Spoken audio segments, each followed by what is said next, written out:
Very well. The next item of public business is amendment to standing orders.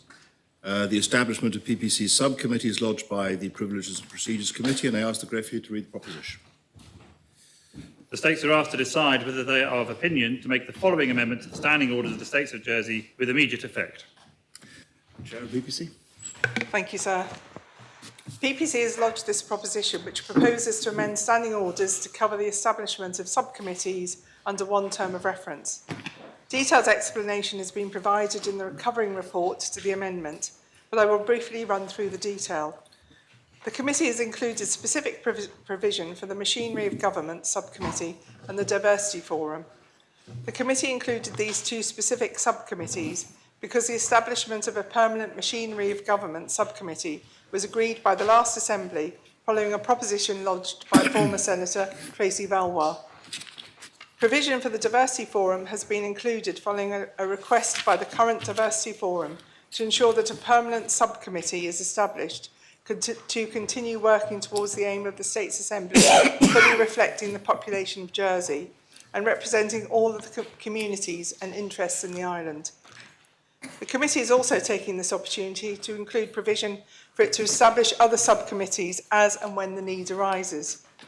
Although the committee is already able to do this through long-standing convention, the amendment reflects that convention explicitly in standing orders. I move the proposition. Proposition seconded. Yes, sir. Does any member wish to speak on the proposition?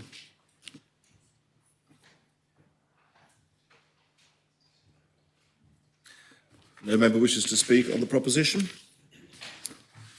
Then I close the debate and I ask members to return to their seats or come to their seats if they haven't gone out. And I ask the greffier to open the voting. The voting is on the proposition. B46. I ask the greffier to open the voting and members to vote. It's all right. Nothing's happening at the moment. The speed of the debate, I'm afraid, has caught the computer by surprise. But very well, the greffier can open the voting, please, and members to vote.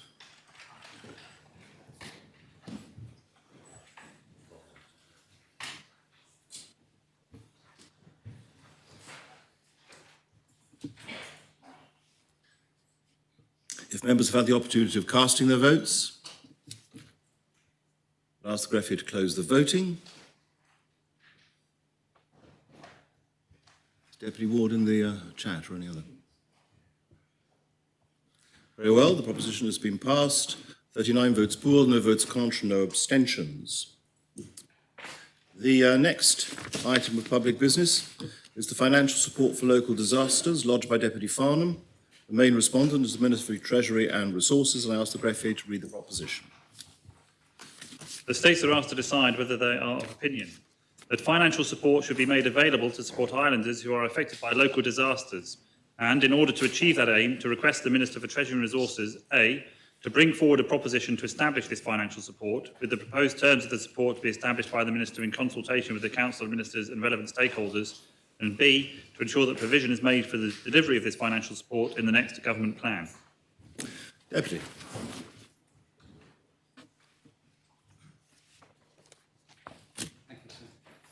Thank you, sir.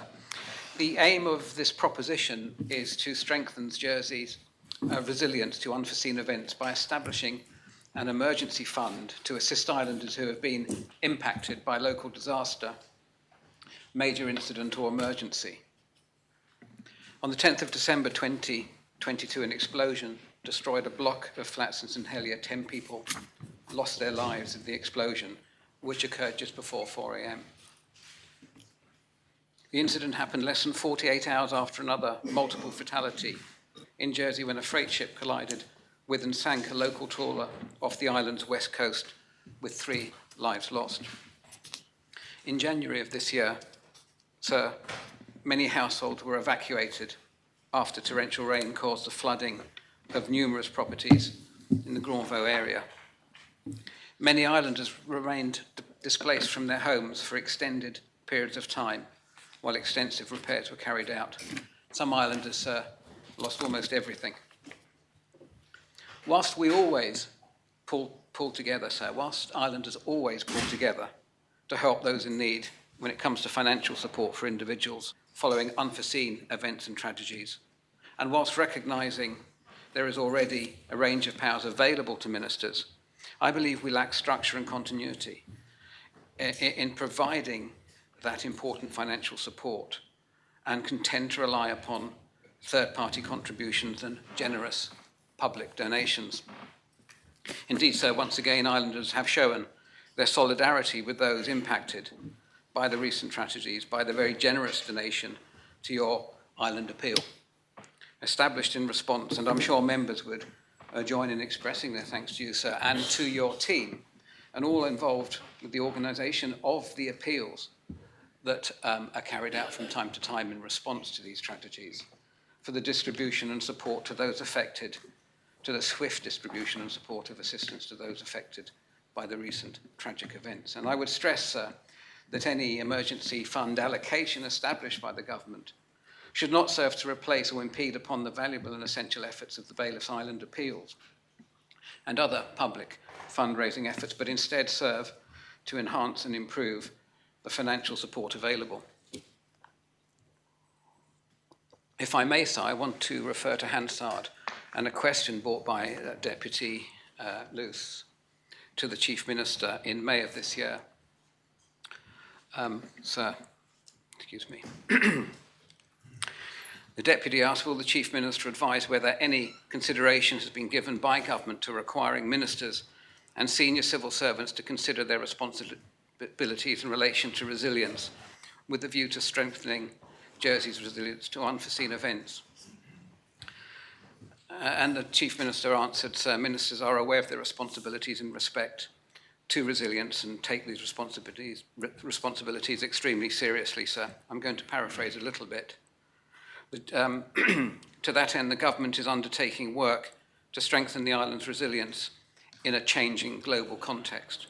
The Jersey Resilience Forum is constituted of an executive group and a delivery group and is supported by various working groups focusing on areas of risk identified through the Community Risk Register on emerging issues.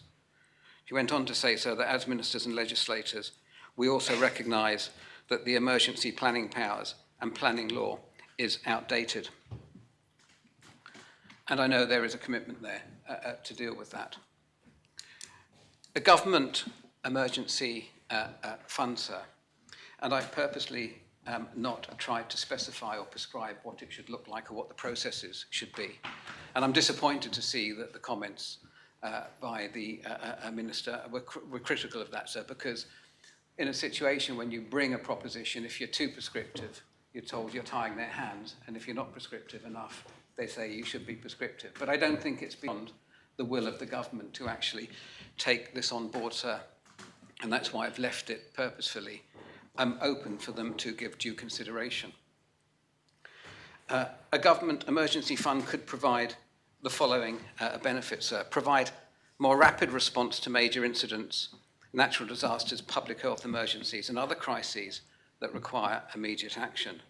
Provide instant financial support for vulnerable communities such as lower income families, senior citizens and individuals with disabilities and other circumstances who may be disproportionately affected by certain events. provide funding without delay for relief efforts, including temporary housing, food and water supplies, medical assistance and other necessities. In the situation in relation to Grovaux, some islanders were displaced for very many months. But I'm not proposing a one-size-fits-all fund as suggested in the comments. I am proposing a fund that can be proactive as well as reactive, especially as the expenditure to meet an emergency section of the Public Finances Manual and the powers available to ministers are largely reactive. A government fund, sir, working in alignment with the Community Risk Register, the Jersey Resilience Forum and the Emergency Planning Officer could indeed support prevention and preparation efforts, increasing the community's awareness and understanding of potential risks, including public education campaigns, a certain minor infrastructure improvements, and additional emergency planning initiatives, and better communication with those impacted during events as events unfold. A government emergency fund would also help plan government finances more effectively, as funds can be allocated for other financial objectives with emergency funds and contingencies already in place. A government emergency fund would provide the flexibility to handle unexpected expenses for major incidents and emergencies without having to rely on reallocating heads of expenditure between already stretched departmental budgets, or breaching long-term strategic reserves and investments, or having to acquire new debt. If not utilised, sir, a government emergency fund could serve as a foundation for long-term savings and could be added to over time. So this is not a proposition about expenditure, it's about an allocation which can be built up upon. And hopefully we won't have to use it that often, but when we do have to use it, it's there and can be utilised quickly, sir. A government emergency fund would help to provide peace of mind to islanders and restore normality to affected communities much sooner than we have achieved in the past, sir. Its aim to provide financial support to those members of our community who most need it when they most need it, sir. And I'm pleased to make the proposition to the Assembly. Thank you. Proposition seconded. Yes, sir. Yes, sir. Deputy Gorst. Thank you, sir. And I should start by saying that I don't like being in disagreement with my colleague deputy. He's saying, and I can agree with him, but there are a number of reasons, and I hope that members have read the comments and understood the mechanisms which are already available to ministers. And I'm, of course, grateful for the deputy's comments around all of the work that went into supporting islanders and those affected, emergency services, during and are still ongoing with the disasters that we sadly found happened in our community. And I'm grateful that the deputy mentioned those, and I'm grateful for all of the comments that members have made in that regard over the days that those disasters took place and subsequently. Because actually, to my mind, what that shows and continues to show is that we are a resilient community, and we do have mechanisms in place to deal with those disasters and emergency in a timely manner. And so I find myself agreeing with many of the sentiments that the deputy has set out, and that he is right, of course, that we in government stand ready to support islanders affected, as we have done, by local disasters, a major incident, or any other form of emergency. and he's also right that it shouldn't be the case that money is the reason that this support is not available. And again, I think that ministers and all of those departments and authorities involved has shown that is not the case here in Jersey, where money, support, people, whatever has been needed has been provided in those emergency situations. And that is why I strongly make the case that we all already have appropriate and proportionate mechanisms in place to make sure this happens. Whether that is, as the Deputy says, emergency housing provided by Andium, that could be emergency housing, that could be housing in hotels. Unfortunately, of course, some islanders had to stay in that emergency housing longer than any of us would have liked. But the creation of this fund, in the way that the Deputy is suggesting, would not have foreshortened that time at all.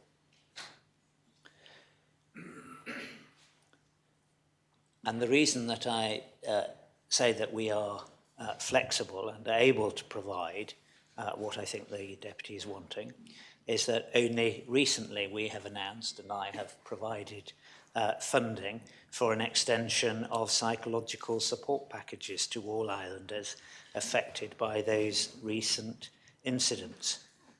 And while there was, of course, no financial provision for this in the government plan, we have worked to ensure that funds were and have been made available in 2023.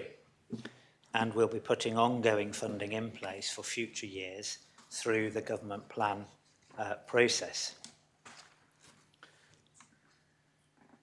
Hopefully members will see that the comments issued show that the processes are working.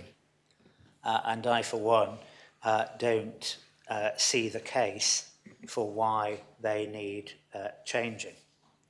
But of course the Deputy has set out the benefits, and he's mentioned them again in his opening remarks as he sees them of his proposal over the existing arrangements. He said they would allow for a rapid response. Well, we've already proved that we have a rapid response in place.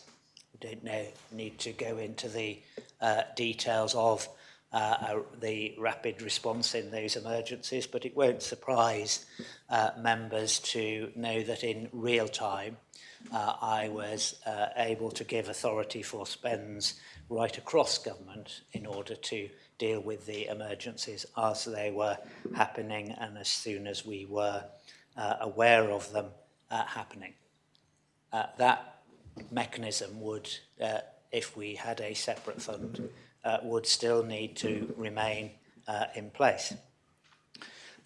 The case has also been made that it would provide support for vulnerable populations, and that is very important, but that is also possible in our current arrangements, and the Minister for Social Security knows only too well of all the support that her department has provided in that regard. And funding has been no barrier to that. The case was also made that a fund would provide funding for disaster relief. And that, of course, is absolutely crucial to get in place as quickly as possible following a disaster. That's exactly, of course, what we did under the existing arrangements in response to those tragedies. Deputy also touched on prevention and preparedness, and that, of course, is a broader issue, but it is also possible and is undertaken without a separate fund. And I'm not clear, and it's far from clear, how complicating the existing arrangements to provide alternative long-term savings for government would be beneficial. In fact, it surely couldn't hang together that an emergency fund was created that could at whim be used to deliver savings across government. That would seem to be counterproductive and really run contrary to the main arguments that the Deputy is making. It also refers to his proposals delivering better financial planning and more flexibility. This, of course, is unfortunately not the case because what the proposal is to tie up taxpayers' money unnecessarily, actually achieving the opposite of what I think the Deputy is seeking to achieve. Funds are structured with important governance and safeguards within the finance law, and that would mean that such a fund would be less flexible. The Minister would have less flexibility in dealing with all of the aims that the Deputy is proposing. And finally, the Deputy refers to using the fund for the restoration of normality. This is very important in any response, but the scale of that ask is unknown. Something like the rebuilding of infrastructure could total very large sums of money, and on the one hand, one needs the powers to be able to do that. On the other, sometimes those amounts need to be appropriately planned for.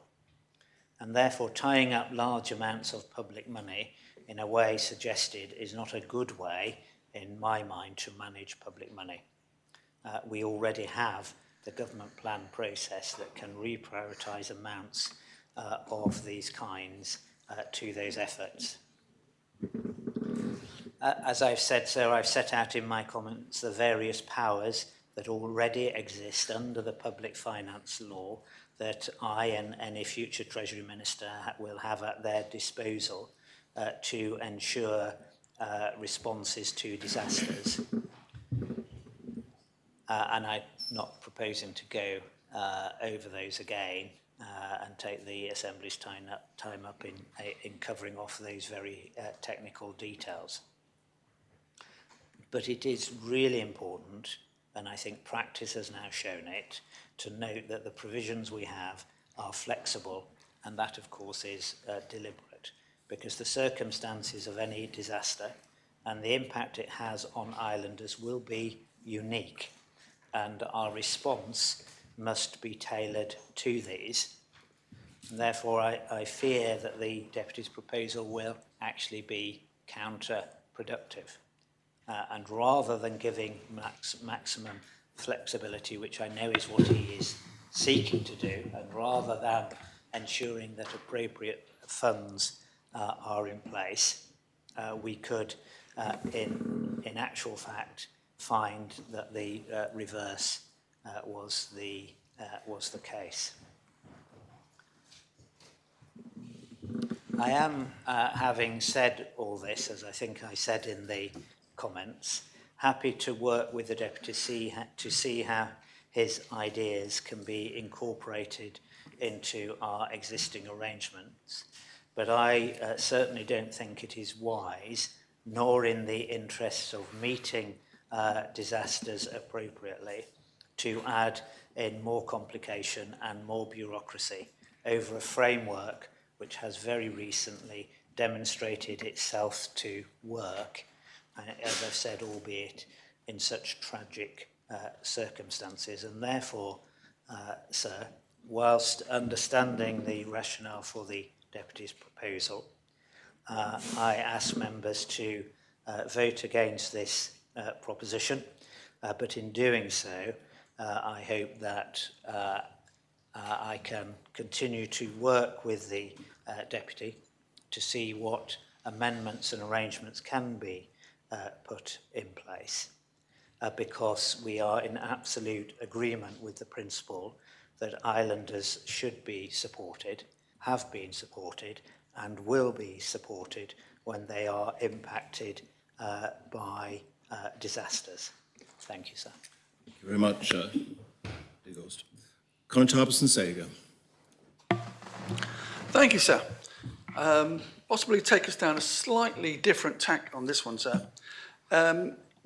Something I do have experience of in my younger days. In 2007, I assisted with a major flood in Tewkesbury in the UK. I took up my amphibious truck and I was delivering food and water for 2 weeks. It was pretty unpleasant. I won't go into details. After 2 weeks, the flood water receded and I parked up the truck, put on my thick rubber gloves, started helping out with the clear up. I assisted one senior citizen one day who lived in a bungalow, unfortunately, completely flooded out. And I put all of her goods, white goods and soft furnishings on the front lawn. And I remember saying to this lady, don't worry, I've been assured by the insurance company, these are your goods and they will not quibble, they will pay up immediately. And this lovely lady had tears running down her face. And I said, you're not insured, are you? She said, no. After the last flood, the insurance company wouldn't insure me for floods, which is something we need to take into account with our own Grand Vaux, as a lot of people there were flooded. I must say that Andium were absolutely brilliant with their tenants.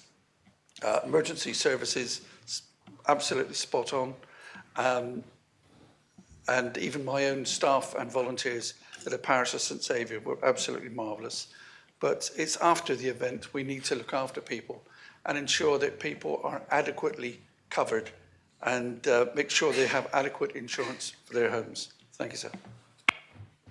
March Constable. Does any other member wish to speak? Constable Grouville. Thank you, sir. I just wanted to explain to the Assembly that, sadly, the island is not as resilient as it once was.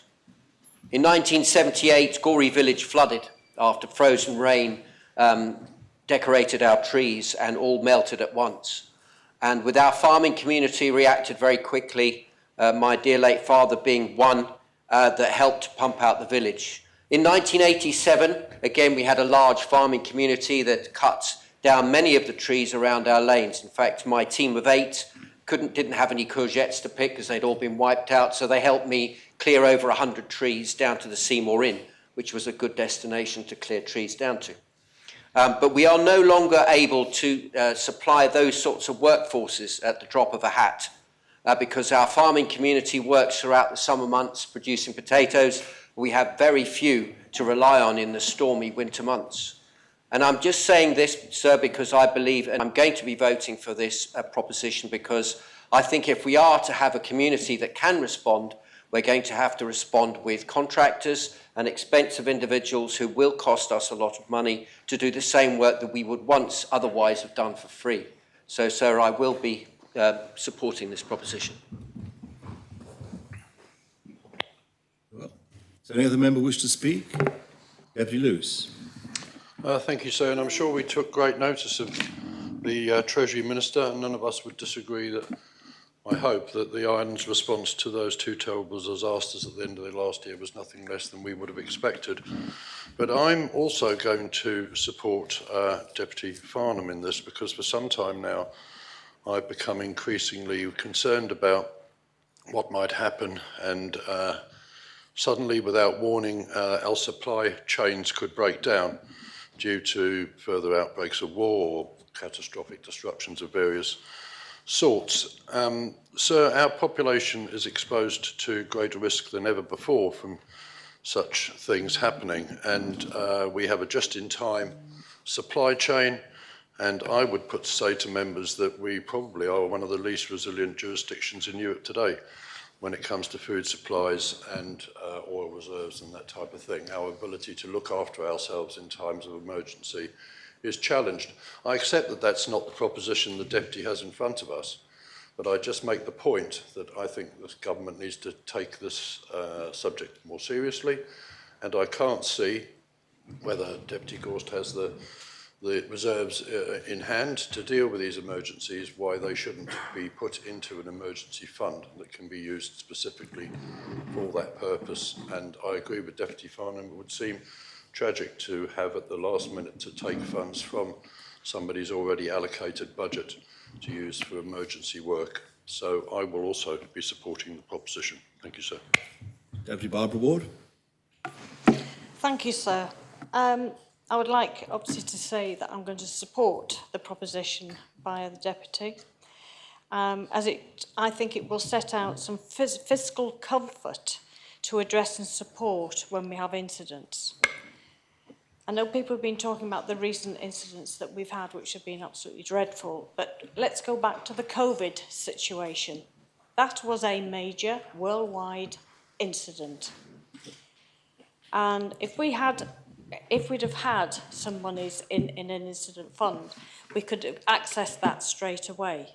But what the government did was actually withhold money from the Social Security Pension Fund, the supply funds, into our social. Yes, it did. I know you're saying no, but up to the tune over from 2020 to the end of this year. So that's over £300 million that has been stopped from going into our Social Security Pension Fund, which really does concern me. So if we have some disaster or incident fund that we can tap into to help when we have these situations, it would give a lot more comfort rather than having to take money.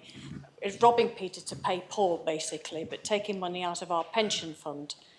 I'd just like to say that I will support the Deputy's proposition, sir. Thank you. Thank you, Deputy. Deputy Morell. Thank you, sir. And thank you, Deputy Farnham, for a really interesting proposition. There's one really key factor, in my opinion, which is missing from this proposition, and that's any mention, really anywhere, of the scale or size of this fund. There is, however, an incredibly long shopping list, numbered, so to speak, lettered A to H, which tells you that this fund will be able to provide rapid response, it'll be able to support vulnerable populations, it'll be able to fund disaster relief, it'll also be able to fund prevention and preparedness. We will be able to undertake better financial planning. I appreciate that won't cost much. Could also give flexibility, as well as long-term savings, and pay for a restoration of normality. Now, when I remember speaking to Deputy Farnham very much, on the fly sort of thing as we were leaving the Assembly once, and in my head, I had this idea of a fund which would be perhaps a few £1 million. Then I look at the list here, and taking into account Deputy Ward's speech that she's just given, and the Deputy Ward herself mentioned that £300 million had been not gone into Social Security because of that. And we're talking about a list here that Deputy Farnham has on his proposition, which in my unlearned opinion is likely to be in the hundreds of millions of pounds.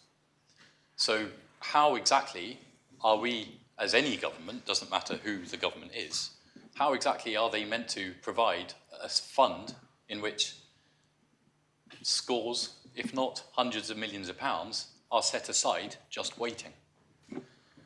Just waiting, not being given to public services, not being given to fund the health system, not being given to fund education, because the money will just be sat there waiting. And the failure of this proposition to actually mention the scale of the funds required to fund this list of A to H, I think is glaring. And as states members, I would say, again, when we think about being responsible with our spending, tying up vast amounts of money, waiting for a day which may or may not occur, knowing that we have been tested in the extreme with COVID, with the awful tragedy at Haut-Dumont, with the Lecumbe disaster, and with the Grand Vaux disaster there as well. And our systems were found to be certainly satisfactory, in my opinion. And we have provided the rapid response. We have and are providing support for vulnerable populations. We do regularly provide support for disaster relief, both on island and through Jersey's Overseas Aid and the Bayliss Fund for disasters outside the island. We, in a completely separate line of work, do undertake prevention and preparedness. We do maintain a risk register and constantly reassess the risks this island face.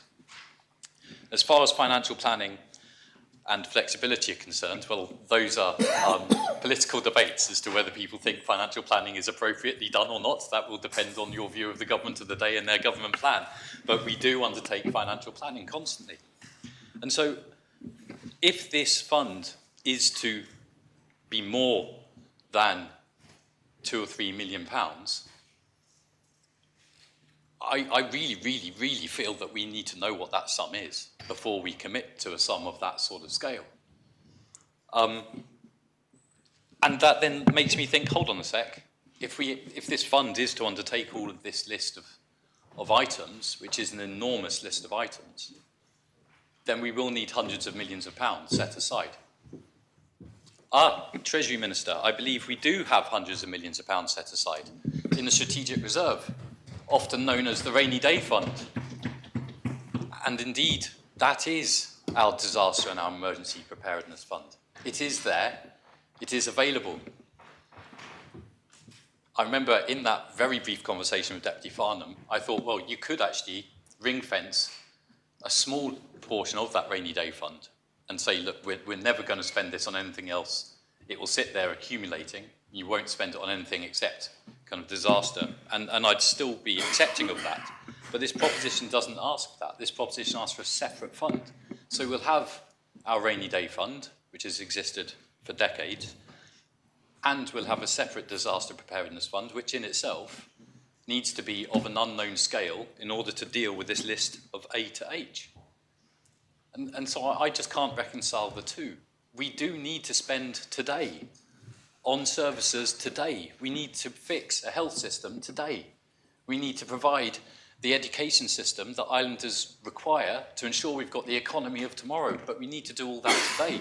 We can't do that if we're tying up tens, hundreds of millions of pounds in a disaster fund for a disaster that may or may not occur at some point in the future, whilst having a fund that is already there and ready to be dipped into.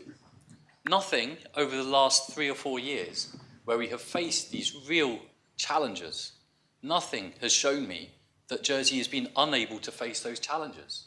We have succeeded every single time. And so I don't see either the purpose of this proposition, and even if I could be convinced that the purpose is needed, I also then say, so how much? How much of the definitely finite government resources do we want to set aside when we know that we have public servants, as we've seen today, who are putting calls on that public purse? We know that we have all these demands today, and yet there's a call to set aside unknown amounts for an uncertain and an unknown tomorrow. So, sir, I believe we do have a disaster preparedness fund. I believe it is healthy to the tune of approximately £900 million. And I believe it sits there ready to be used when we need it. And for that reason, sir, I don't believe I'll be supporting this proposition. Thank you. Very much, Deputy. Deputy Scott. Thank you, sir. I haven't got much to add to what the Minister for Economic Development has said, only to agree with him that the Strategic Reserve Fund does what it does. So I think the real question is what is lacking, what has happened so far, that in terms of its application and responses is lacking. But when it comes, he's also raised the point about tying up funds. And one thing that I just wanted to mention was that the mention of the flooding was now, the Minister for Infrastructure, and it's not really for me to speak on his behalf, he's actually going to be embarking on a pretty major investment into supporting the island from future floods. And I would, in that particular circumstance, want that money to be available for him and to be actually, in many ways, there being not more money being given to infrastructure not just to support people in their own homes, but also to support our economy. I don't really like the sort of cosmetics that come up with saying, well, I set up a fund to do this when there's nothing in it.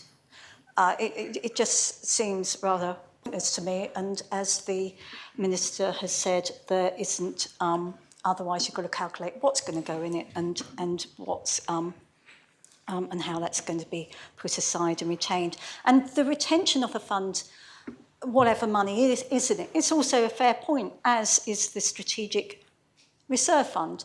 How do you keep that there if you don't trust government to make good decisions? How do you keep that there if government's profligate, I don't even know the word anymore, profligate in its public spending and isn't held back? And of course, those are things that government really need to do. How do you replenish the fund if the economy isn't actually growing? So I will be looking to the Minister for Economic Development on that score, and I promise I still will. Thank you. Very much, Deputy Coles. Thank you, sir. It's interesting standing up here today and sort of agreeing with everybody, what everybody's saying, and finding myself in a position where I don't know which way to go with this, because one, we do have to congratulate all of our emergency services in their responses to all of the disasters that we have faced as an island. We have to commend the Treasury and the Minister involved for making sure funds were released in adequate time to ensure that these disasters were handled as professionally as possible, as quickly as possible. However, that being said, as a recent trip away for the CPA showed me that a number of countries have these kind of funds set up and ready to go for these kind of events anyway. We're also faced with the risks of climate change, that we don't know what risk we're going to face next, and are we going to be able to respond as quickly and as easily? It is a mild concern. We had the references with COVID. Of course, at the time, government borrowed money rather than dipping into the rainy day fund. Interest rates were lower then, but they're not now. Would we be in the same place to do that as well? Or would we be wearing away at our strategic reserve rather than forward planning in this scenario? With a certain element of risk, it would always be good to have a dedicated fund for emergencies to help people in these times of crisis. And I hear the words of the Economic Minister ringing in my ears about the length of this list. And he's right, there are certain aspects on this list that maybe shouldn't be covered by this particular fund, because they should be things we're funding anyway through our strategies and preparedness. So being prepared for a rapid response should be coming, hopefully within, I believe it would be the vicinity of Home Affairs, I believe. And being prepared for certain responses that we saw great response from the police and investigative teams with the Haudemont disaster. So I'm also there, look, with Deputy Farnham is saying that as a backbencher we are handcuffed by saying too much or saying too little. And actually I believe this proposal does give us the opportunity that we can take the lessons learned from all these disasters we've had recently, come back with a reasonable fund that should be maintained, and so we are always prepared.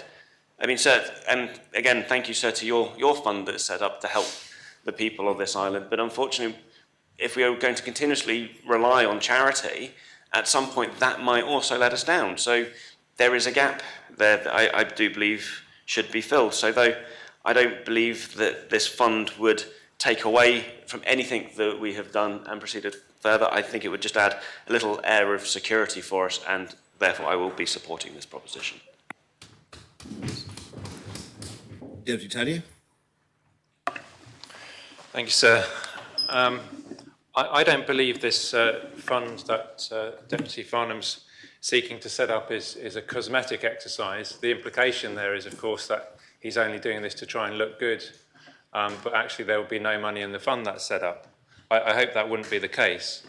So when, of course, everything I think that the questions that the Economic Development Minister raised are quite valid. I mean, I've been through a similar thought process. We've got a strategic reserve, haven't we? And of course, the strategic reserve is also called a rainy day fund, and surely we use the rainy day fund if there's an emergency. The difference is you go back to the beginning of the paragraph of the proposition, which tells you about the purpose of the fund.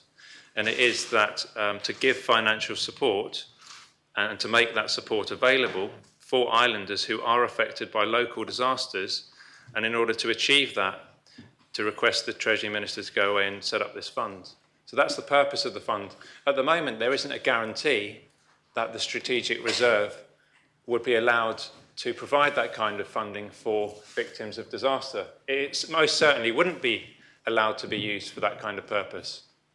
I mean, we've already been told, I remember in the last 15 years when suggestions have been used to use a strategic reserve, even when it can be argued there's a rainy day, we're told that's not what the strategic reserve is for. So that there are strict parameters around what it can be used for, but there are also political considerations which may change depending on the government of the day. And I think I was really interested in the direct experience that we've heard from the Constable of St Saviour and of course the Constable of Grouville, both. So one talking about experience of flooding in the UK when he helped out there, and a local example. And of course people do fall through the cracks. So of course when a local disaster happens on a smaller, or as we've seen on larger scales, it is absolutely the case that our great emergency services step in, and they do that, but that's business as usual, if I may say that. That's what they do well, they're trained to do that, they're trained to respond, and they do it very well under pressure. However, there isn't a guarantee that if you're a victim of that disaster, and it could be any disaster, couldn't it? I mean, it could be something as outlandish as a meteor strike, but it could also be more likely to do with flooding, to do with climate change, and people around the coast being affected. Who knows what it could be? It could be a crash that happens somewhere, and it could be that lots of people are affected. And of course, the emergency services will step in and save life and protect life, etc.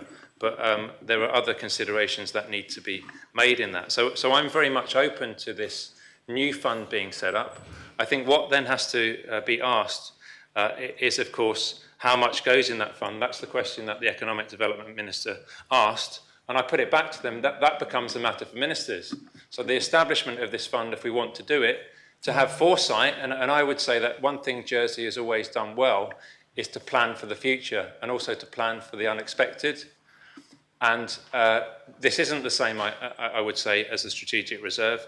So it can't do any harm to have a pot of money which is sitting there, which could be of the order of 10s or 20s, but it could accrue over time. I would imagine that if the government is sent away to do this, they will have a mechanism to build up funds in that emergency fund, which would accrue over time so that it could be potentially self-sufficient after a time. And of course, that money doesn't get lost. That money can be invested in the meantime, and it can ultimately, if the government needs it, if Jersey needs that money for some other purpose in the future, it's within their gift to change the purpose and to drop the ring fencing for that. In the future, of course, if there was a change of circumstances, if in 50 years' time there's been no disaster and you've got this massive amount of money, which is more than the strategic reserve, of course you might want to think about moving some of that back into general taxation. But my big question is this: can this government afford it?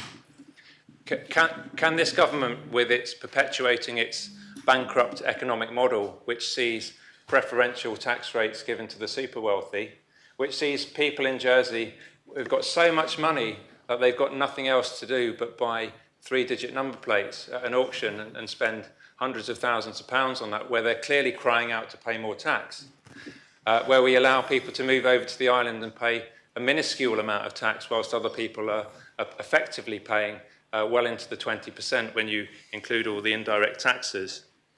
I think this government is on the verge of economic crisis and on bankruptcy, not just morally, but economically. And so I would question whether or not this government can do that, which is clearly why they wouldn't be supporting it. But lastly, I also, to be fair, I have to ask the question to the mover of the proposition. When I look at the financial and manpower implications, it says that it's considered that there would be a broadly neutral financial impact as this proposition seeks to ring-fence existing funds for the purpose of disaster relief. Well, I've tried similar financial and manpower implication statements in the past to that, and frankly, I'm not sure that completely washes. If you're taking money out of that already exists funds and moving them into a ring fence, that must mean that money isn't being used in other areas. So I would like the mover of the proposition to explain a little bit more about how that works. I think there is a real cost, and I think it may be a cost that he thinks is affordable and can be sustainable. But whilst I'm open to the principle of this fund, I think it's a great idea. I think a responsible government in the future should establish this fund when we have one. But I'm just not currently sure that this government is capable of doing that or can afford it. Deputy Abbey. Thank you, sir. As this Assembly knows, emergency response, albeit overseas, is an important part of my ministerial portfolio. And I agree with the Treasury Minister that the island has proved effective in responding to disasters, and adding complexity to accessing funds is not the right route. I do believe, however, that the framework must be in place for the community to respond to disasters. And having a dedicated pot of money sitting there, I'm not sure is the right course of action to take. For example, when we have it's ongoing, the Ukraine war, this community responded with 3.4 million. And I think that's one of the greatest responses per capita. It's something this community should be incredibly proud of. And that was done through a framework using Jersey Overseas Aid, using your appeal, sir, the bailiff's appeal, using a charity, in this particular case, side by side, to collect monies. And Jersey Overseas Aid are then charged with finding the right NGO or right charity to deliver the aid where it's needed. And I would like to see something similar set up, a framework for disasters such as this, rather than the pot of money sitting there waiting, because it could have a reverse effect. For example, if the public were to believe that there is a pot of money sitting there waiting to be used for disasters, they wouldn't give. And so there is that to consider. So in his summing up, whilst it's an incredibly difficult proposition to vote against, I must confess, I feel we do it anyway. We do respond to natural disasters anyway, and we respond to them very well.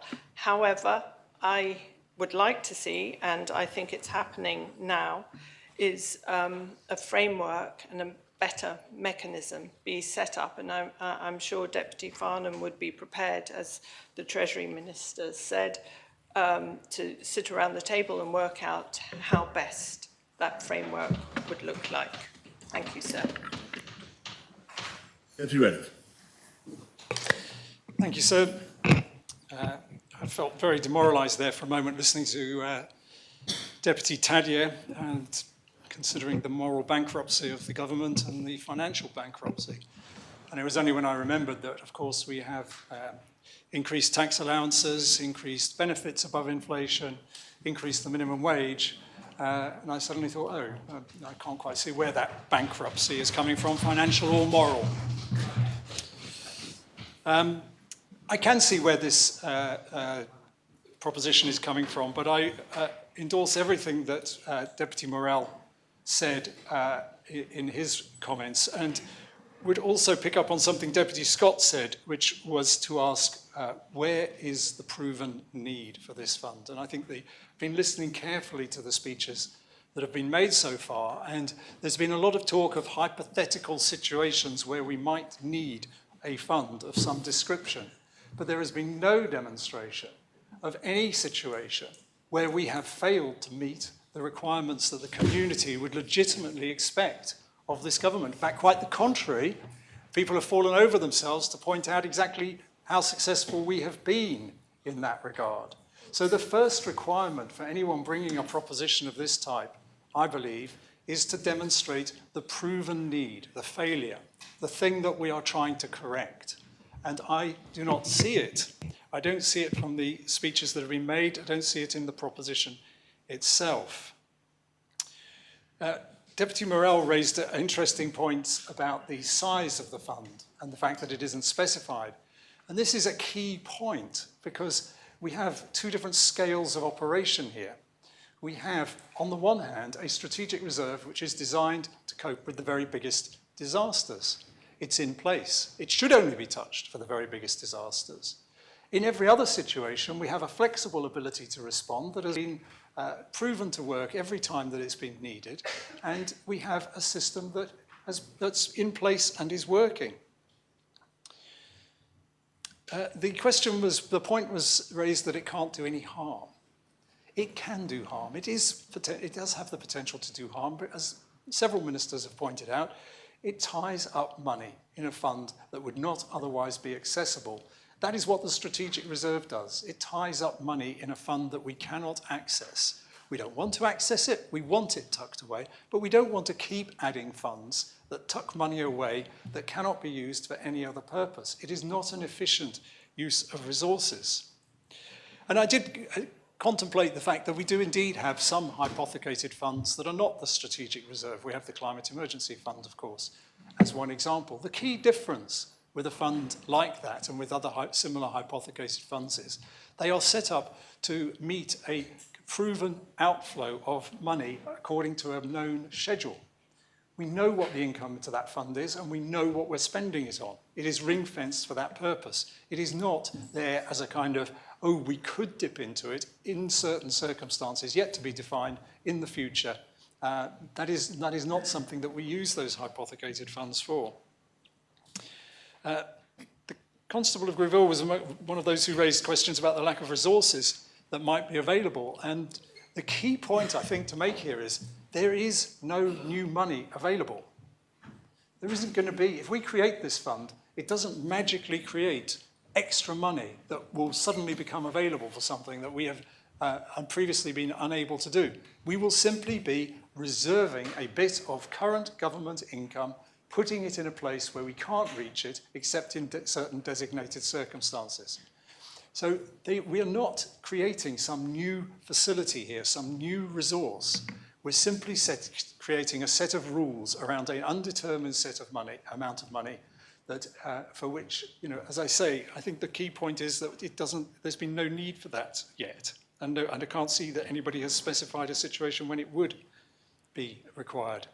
So we need a flexible response, and I think that's what we have. We have a flexible response system. It reacts according to the scale of the problem, the particular circumstances, and I note one thing that hasn't been mentioned, which is the recovery, for example, from the outbreak that killed all the cows recently as well. That has been quietly dealt with under the radar with flexible use of resource that has been used to make sure that we are able the farming industry is able to cope with that. We have the mechanisms in place. There is no huge clamour for extra money to meet a failing. So we've got the flexible response. The system is working. We have a fund in the case of an absolutely huge emergency, the strategic reserve, and to meet every other need, we have a system that already works. So I respectfully suggest that there is no need for this proposition, and I shall therefore vote against it. Thank you. Very much, Deputy Miller. So I think I hadn't been going to speak, and I think Deputy Reniff has largely said what I was going to say. I was quite surprised to hear Deputy Taddei's proposition that we could set up a ring-fenced fund, and then when something came up at a later date, we could change the purpose and dig into it. That is not the purpose of ring-fencing. If you ring-fence funds, you have to leave them for that purpose, and that is exactly why the Social Security Fund is ring-fenced. I believe previous governments did not take money out of it because they can't. They did not take money out of the Social Security Fund. The previous Assembly, I understand, agreed not to put the state's grant into it. That's a different thing. The Social Security Fund, as MD who came to our briefings on the actuarial reports will have seen, the Social Security Fund is well placed to pay pensions for decades to come. And the previous Assembly made that decision on the basis that we had funds to pay our pensions. But that is different from ring fencing. We did not take money out of it. And we cannot set up a fund on the basis of, in the future, we'll just go back into it, because that would be absurd. Where does the money come from? As Deputy Reniff says, we don't have that money sitting around. If we tie money up now, it's money that we can't put into another pot or use for another purpose later. So what do we give up? When the government plan comes out, what are we not going to do? When everybody sits there and looks at the government plan and says you're not spending enough money there is a finite pot. There is a finite pot. And we can only increase that pot by a relatively small sum, I imagine, no matter how much you tax the super wealthy, because they will just leave or change their income structures. And again, I do wonder whether this is actually, it's like some of the gadgets you see in the back of the Sunday papers. Is this a solution to a problem that doesn't actually exist? I've been part of the Ministerial Oversight Group, and what I've seen is vast and significant efforts to support all of the individuals who were affected by these disasters. From the start of Hodemol, we'd speed people from Andium and CLS going out to Marks and Spencer's to buy supplies for people, to buy them clothes and the absolute necessities. CLS gave people cash payments. We have prioritised support for those people. That support continues. The people who were displaced, CLS have continued to devote resource to providing events and resources for the community to come together and stay together as a community. Their voice has been absolutely at the heart of everything we've done. The same with the Longclimb 2 disaster and the same with the flooding. People who were affected by flooding were all rehoused or given accommodation immediately. Nobody was left on the street. Everybody was taken into hotels or other accommodation. I think Treasury Minister commented that he's just approved a package of psychological support. That package is incredibly extensive. It supports all of our first responders. It supports the people who were directly affected. It supports the relatives of the deceased on island. It supports relatives of the deceased who are off island. So someone in Liverpool or Manchester will be supported by Jersey, where they have lost a relative or suffered because of any of these incidents, these very, very tragic incidents. And I would absolutely not underestimate the impact of any of those psychologically, physically, mentally on any of those affected. So we really have done everything. The sheer scope of the work that has gone into trying to recover people's possessions is frankly mind-blowing. They have recovered, we have recovered, government agencies have recovered thousands and thousands and thousands of items of belonging which will be returned to those people who own them or to their relatives. We really have done a huge amount in all of these. There is no reason to assume that we won't do that again. And that's all without, I believe, recourse to charities. You know, the people that have have provided money have not... People have been supported by government. The charity, any charitable funds are additional to those essential steps that we've done. In fact, I would go beyond essential. We have gone above and beyond in supporting people affected by these incidents. And I really don't believe there is a problem that needs a solution that the Deputy is suggesting, so I will not be supporting it. Thank you. Deputy Meza. Thank you, sir. What I'm about to say, I'm absolutely sure is against my better judgment, but I couldn't sit still listening to the arrant nonsense spoken by the Environment Minister and the Social Security Minister without at least putting on record my objections to what they said and make that absolutely clear. The opening remarks from the Environment Minister show how utterly out of touch with reality he is when he dismissed the comments from Deputy Tadyer about the struggles of ordinary working people in our island, saying, oh, we've raised tax allowances, we've raised the minimum wage, there's nothing to be concerned about.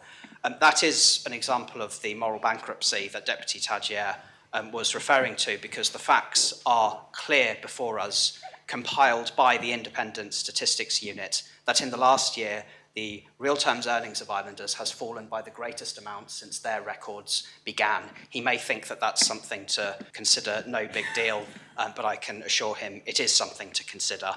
And that brings me on to the comments of the Social Security Minister, who referred to the super wealthy being taxed. Oh, well, they can just leave. Well, guess what, sir? Plenty of people are leaving. Middle earners, young people in particular, because of how much they are struggling with the cost of living in Jersey, something that these ministers seem to be utterly oblivious to.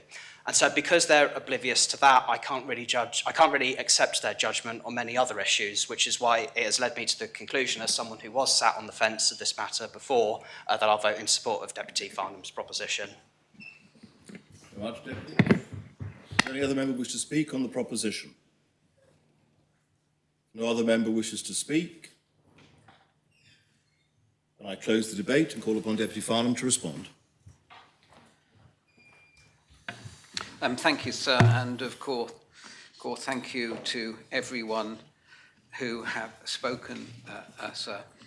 And I'll start off by reminding members, or some members, usually, mostly members of the government, sir, what this proposition is about, because they have tried to turn it into something that's unrecognisable from what I'm suggesting, sir. And Deputy Tadier pointed it out. He was, I think, the first member to allude or refer members to what it's about. It's simply aimed, sir, this proposition aimed, is to strengthen Jersey's resilience and its financial resilience to unforeseen events by establishing a fund or an allocation of money in the government plan to assist islanders who have been impacted by these local disasters. And instances, and the Constable of St Saviour made reference to it. And we all know he has a track record of helping people in problems with his amphibious vehicle and his oilskins and his Wellington boots. He's always there, waist deep in it, helping people. And actually speaking to people on the front line who have just lost all of their belongings, people that don't have insurance because they couldn't get it, or people who don't have insurance because they simply can't afford it, sir. And when people are up to their knees or up to their waists in floodwater, with their lives and belongings dissipating around them, sir, they're not interested in listening to ministers arguing with the water company about whose fault it is. They are simply looking for help. And I make no criticism of the infrastructure minister, sir. And I spoke very recently to somebody impacted by the flooding at Grandvaux. And they said, sir, there's only 2 States members that have spoken to them, the infrastructure minister and myself, sir, when I was doing research on this proposition. So please, Deputy Binet, don't take exception. I'm not criticising that, sir. I'm just saying that this proposition, it's not about hundreds of millions. We have a strategic reserve for that. But you can't go to the strategic reserve because somebody needs to replace a couple of carrier bags of belongings that they've lost, and that's all they have. And the Constable of St Saviour has seen that firsthand, and the Constable of Grouville also made some very valid points about how the community was better equipped in days gone by to help with these problems, which they're not. So we're not as resilient as we used to be, and I think that's why Deputy Luce followed that line of questioning earlier on in the to the Chief Minister and the Constable of Grouville. Got some very good examples of how the community gets stuck in, sir. Fiscal confidence is essential, sir. And any allocation of money is aimed at building confidence amongst islanders, especially those impacted. Deputy Morel, sir, criticised the scale of the fund. Well, there's no scale mentioned, sir. I purposely didn't do that, as I explained in my opening speech, and I put a list of suggestions in the report, a list of suggestions. It made it absolutely clear that is open to the government to decide what level of funding or allocation they might put into. They can make an allocation without transferring it into a separate account. The strategic reserve of hundreds of millions of pounds is there to cover what Deputy Morell was talking about, sir. He completely missed the point of this fund, and I'm sorry if I didn't explain it clearly enough. I thought the report and the opening speech did clearly state this is to help the most vulnerable in our society, in our community, when from actions beyond their doubt, and sometimes actions that are not just acts of God, sir, but are helped along, sir, are created by sometimes malpractice or negligence, sir, which cause problems such as flooding.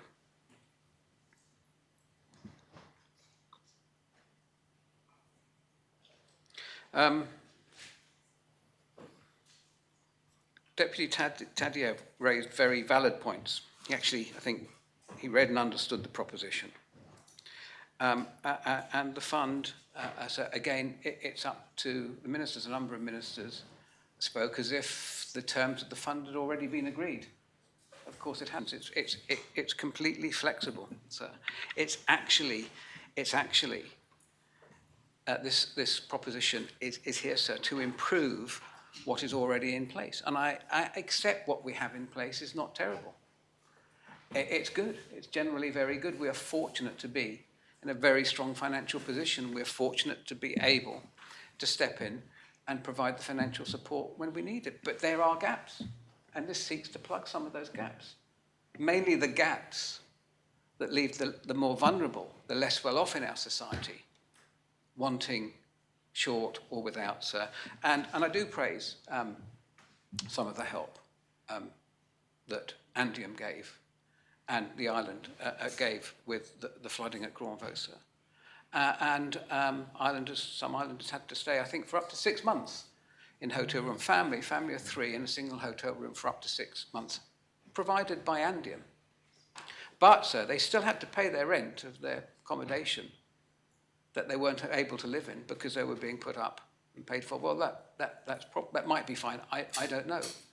But Andium don't have an unlimited supply of funds, which is why I envisage, sir, if this helps the Treasury Minister, and you might be pleased to hear this, that this fund would perhaps have a fairly modest start and would be built up over a period of time and would evolve with the thinking and the better understanding we're getting now of the changes, the global changes, the environmental changes, and we're seeing the impact of that now on our small island.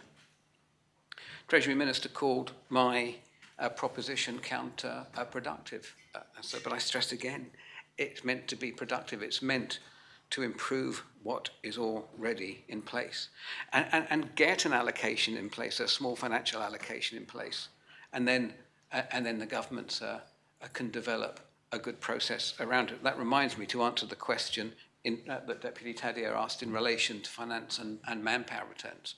I put that in at this stage because I envisaged a fund perhaps being established of perhaps a few £1 million taken from a reserve or an existing pot of money, so it's an internal transfer.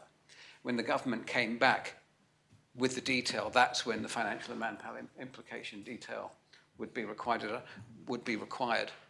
So when there's no detail around my proposition, I'm asking the government to do that work. So that's why I had to be not intentionally vague, but there's nothing more I can say at this stage because it was a proposition to create a reserve, not spend that reserve. Make the allocation flexible. It doesn't have to be set in stone or ring-fenced. It can be flexible. And as again I mentioned in my opening speech, sir, that money could be invested. It could be de facto saving. If we don't need it, we keep it there, we invest it, we keep it making money for the taxpayer. This is taxpayers' money, so it's not our money, it's taxpayers' money that we manage for them, sir. And this is about putting taxpayers' money to good use to help other taxpayers who have been affected by tragedy.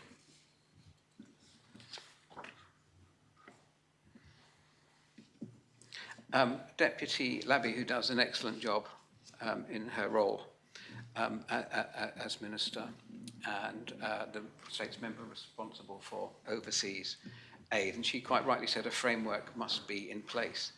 But you need a budget around a framework. If you have a framework in place, as she does, you need a budget around it. And again, this is what this is intended to do, so which is why I also made reference in my opening speech to the risk register and the emergency planning officer, sir, and the Jersey Resilience Forum, because this could also assist them in the work they do, sir. And she should, the Deputy Group would know that, sir, because she simply couldn't put her money at overseas aid to good use if she didn't have an allocation of funds.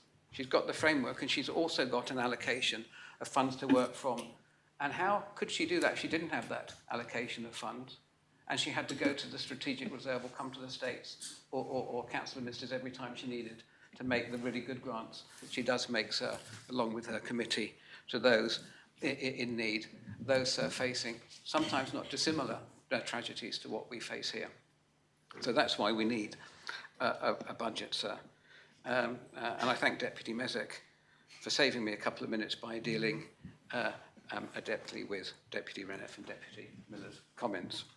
So thank you for that. Article 16, sir, of the Public Finances Law already allows an amendment to an approved government plan to be lodged, debated, and put in place, and to put in place additional funding. Whatever we decide here, that is in place, sir.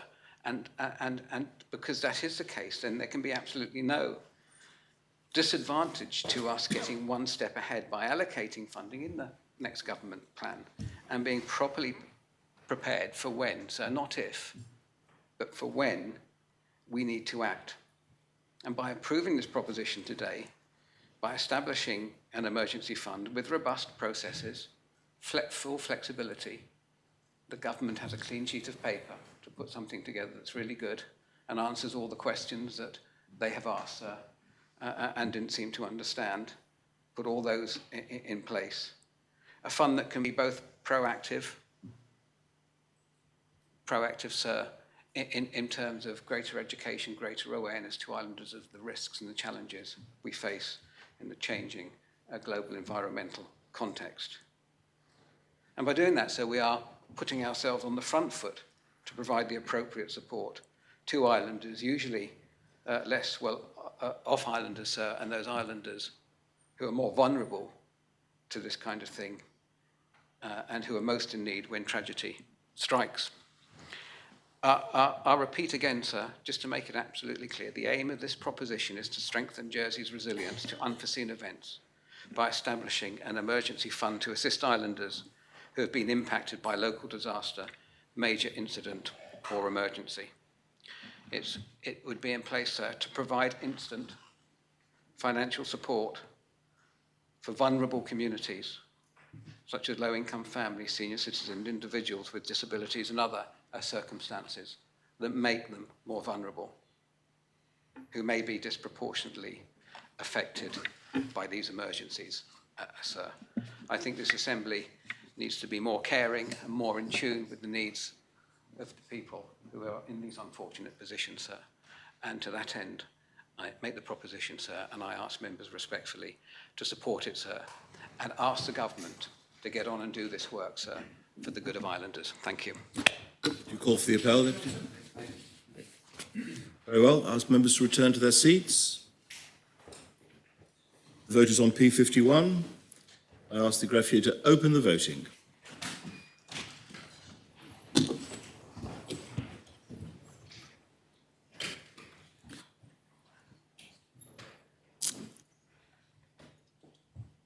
If members have had the opportunity of casting their vote, then I ask the greffier to close the voting.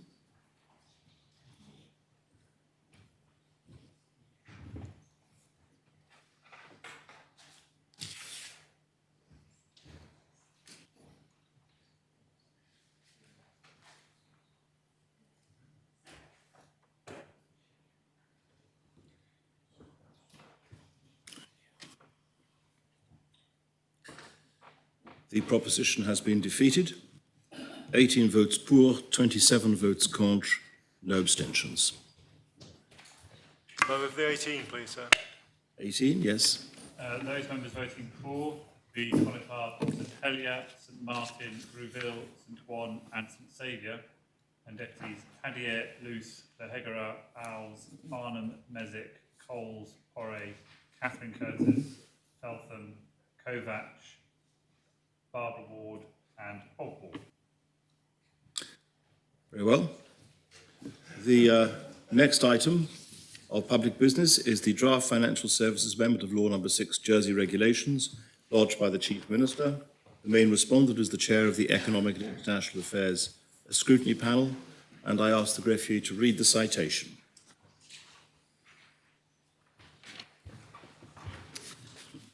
Draft Financial Services Amendment of Law No. 6 Jersey Regulations 2000. The states make these regulations under Article 4.2 of the Financial Services Jersey Law 1998.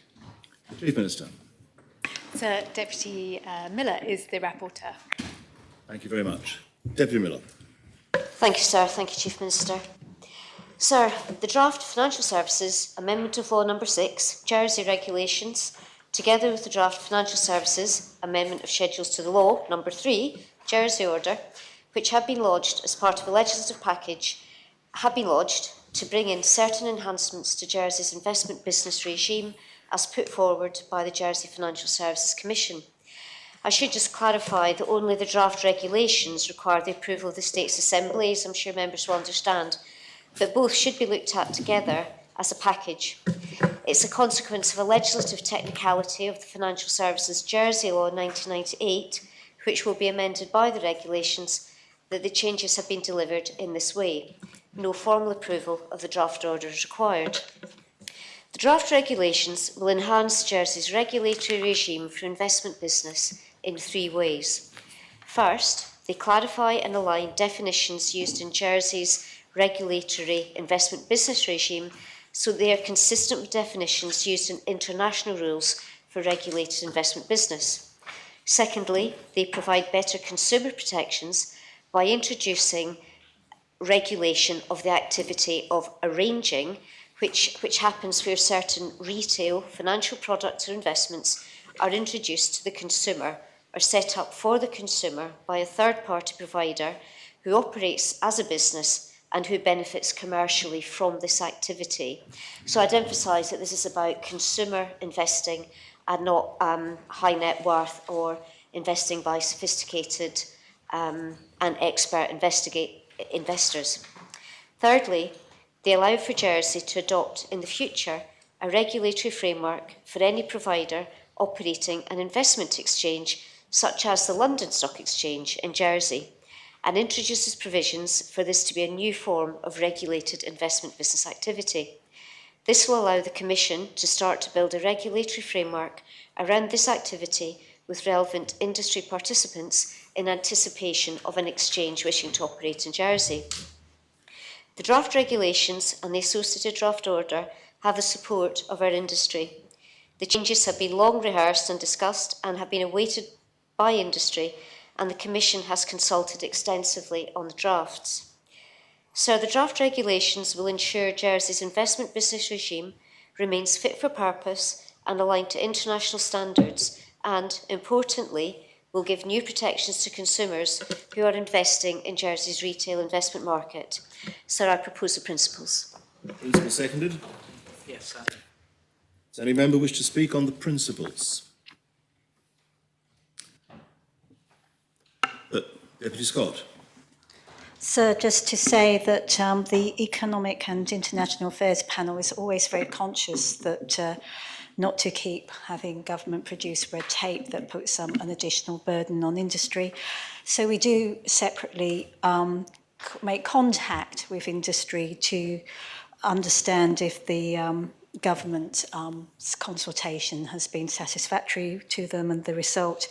And we have produced comments just to say that we're content with that industry has been sufficiently consulted with and that the proposed amendments are supported by industry. Thank you.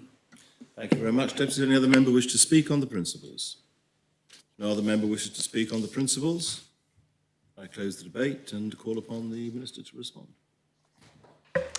Thank you, sir. I'm grateful to the chair of the scrutiny panel for confirming for her comments there. Sir, may I just move to propose the regulations en bloc, please? No, because we're voting on the principles. Oh, sorry. That's sorry. quite all right. Apologies. Do you call for the appel? Yes, sir. I invite members to return to their seat. The vote is on the principles for the financial services regulations. Ask the greffier to open the voting.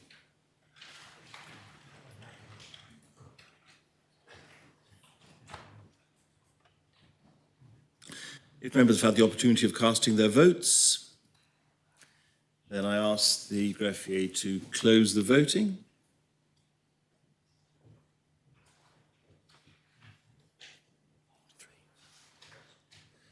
The principles have been adopted. 43 votes for, no votes contre, no abstentions.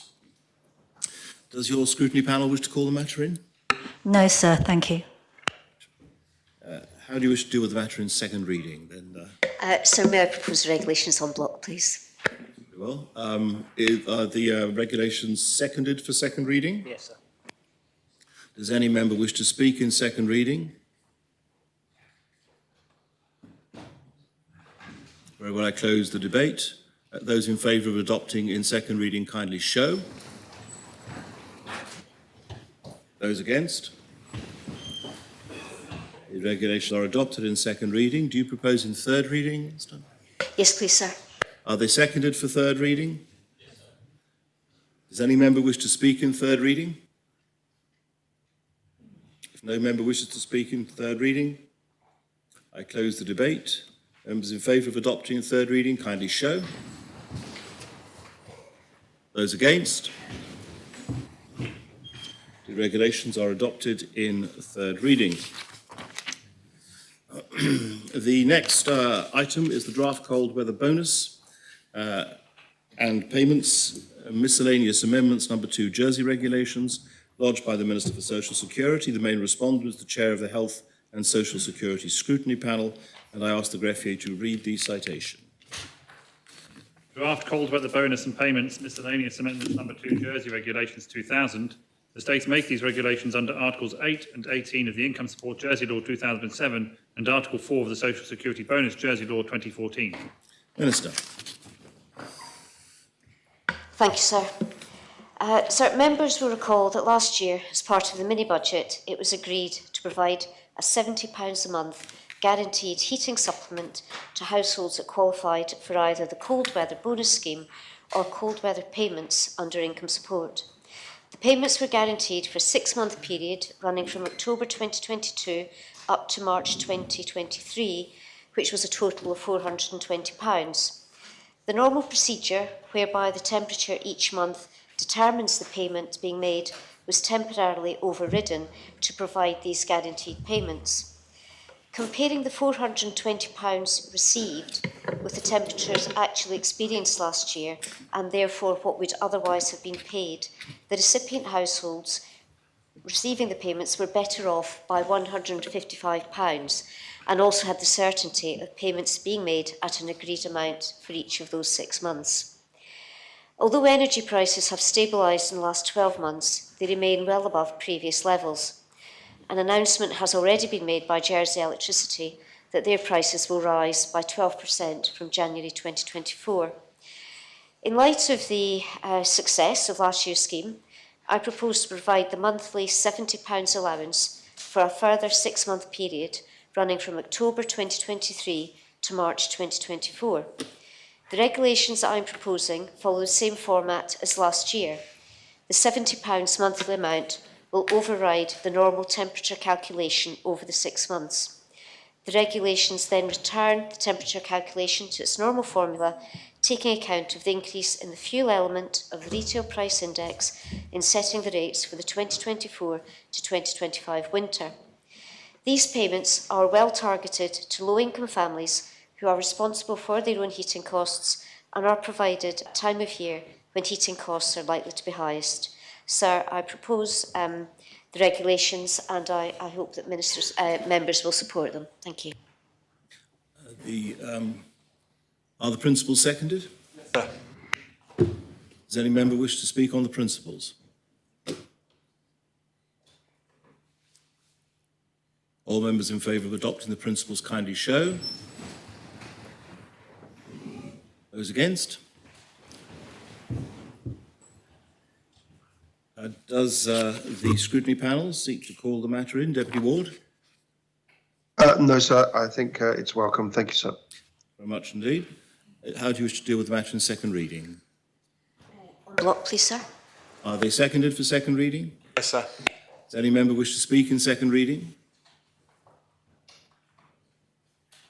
Those in favour of adopting in second reading, kindly show. Those against? You propose in third reading, Minister? Yes, please, sir. Are the regulations seconded for third reading? Yes, sir. Does any member wish to speak in third reading? Those in favour of adopting the regulation? Deputy, aye. The appel is called for. I invite members to return to their seats. The vote is on the adoption of the regulations in third reading, and I ask the greffier to open the voting.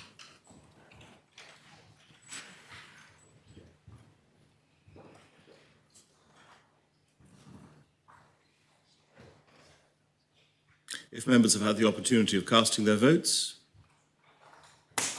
then I ask the greffier to close the voting.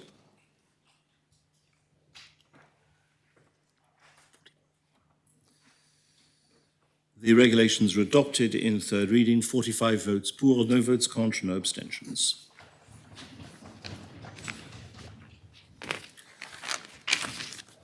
The next item of public business is GST on menstrual sanitary products, P66, rescindment lodged by the Minister for Treasury and Resources. The main respondent is the Chair of the Corporate Services Scrutiny Panel, and I ask the greffier to read the proposition.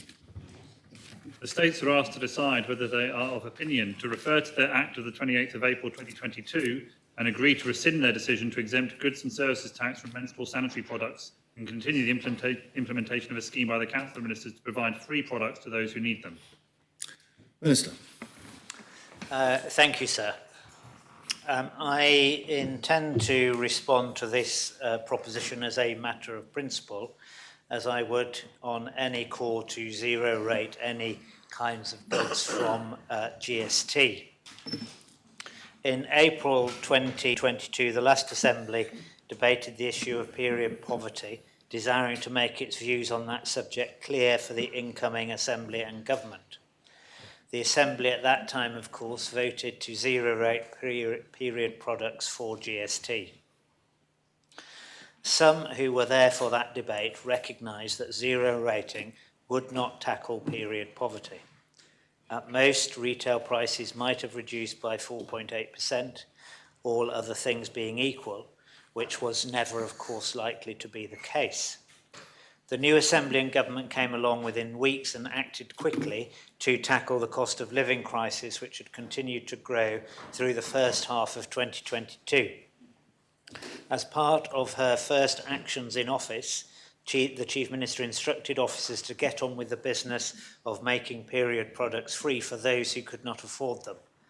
This, of course, was referenced in the mini-budget we held in September 22. I know that other ministerial colleagues will talk today in the Assembly on the current state of play with free provision, so I shall say no more on that.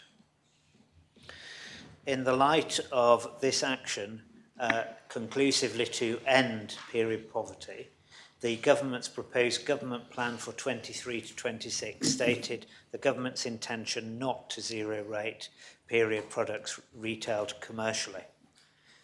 We are debating this issue again today following Deputy Feltham's successful amendment to that government plan, asking the government to bring forward this rescindment proposition.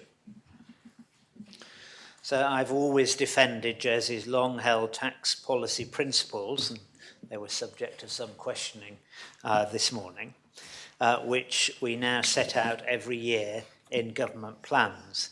This includes the principle that taken together, our tax system should be low, broad, simple and fair.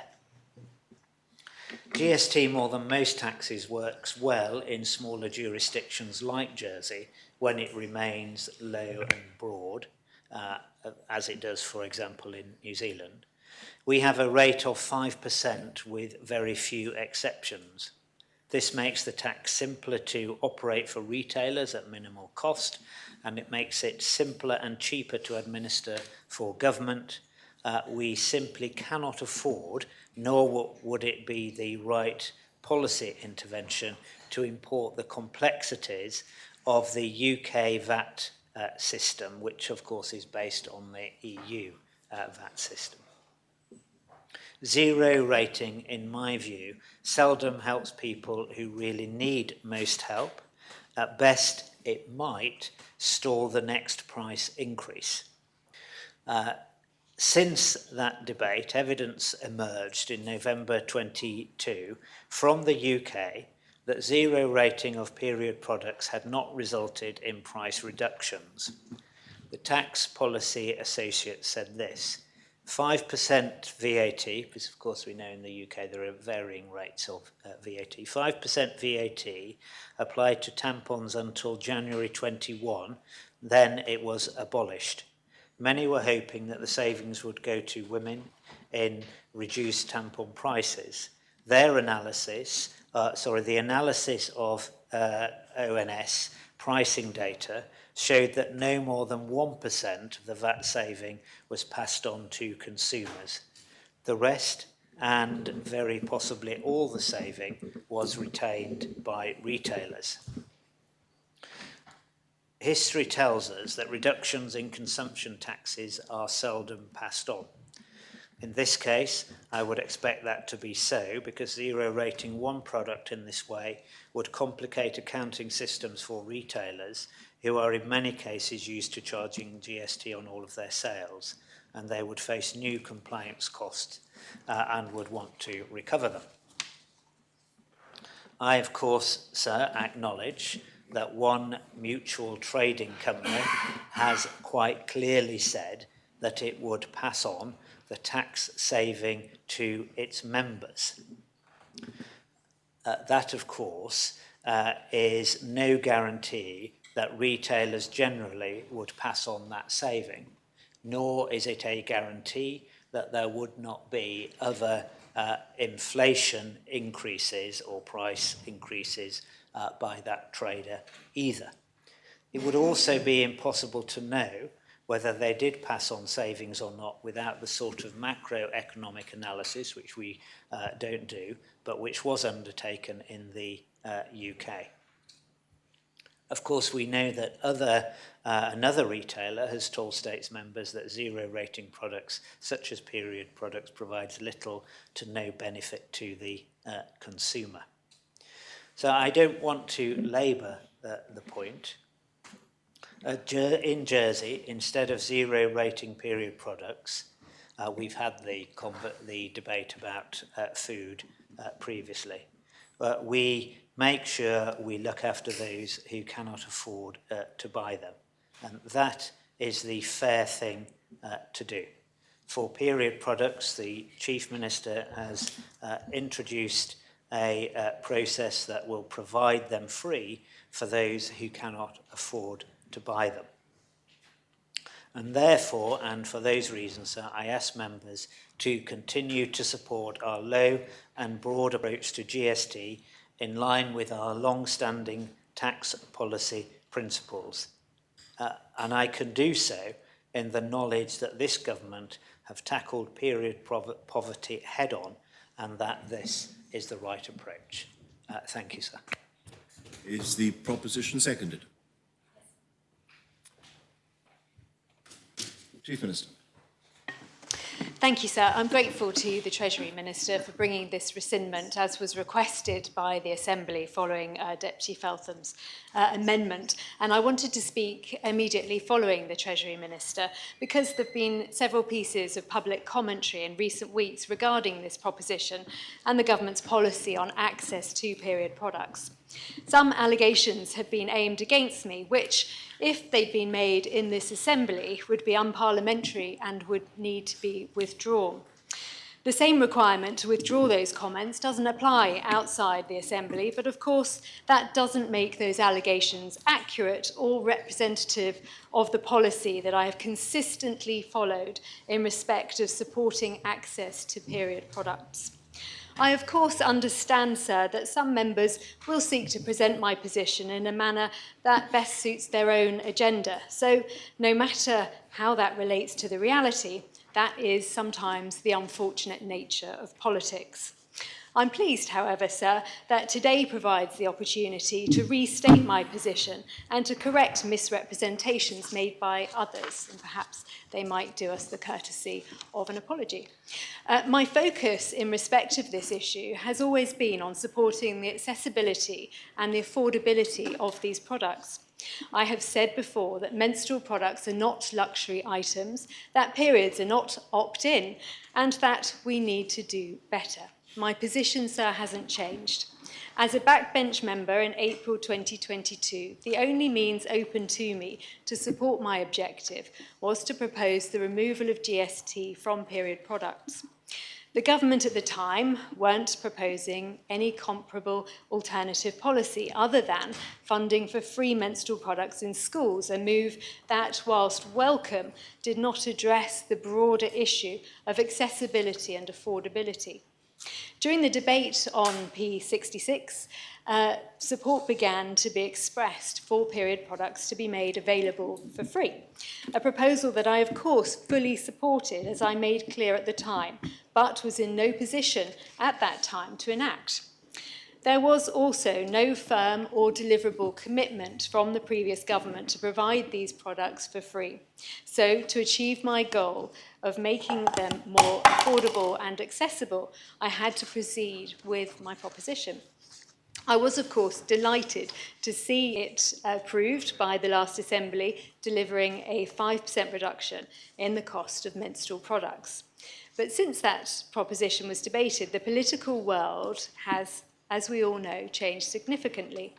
After the election in June, which I made a manifesto commitment to provide free period products, the Assembly appointed me as Chief Minister. As a new government, we were in a position to deliver on the policy of making menstrual products more affordable and accessible.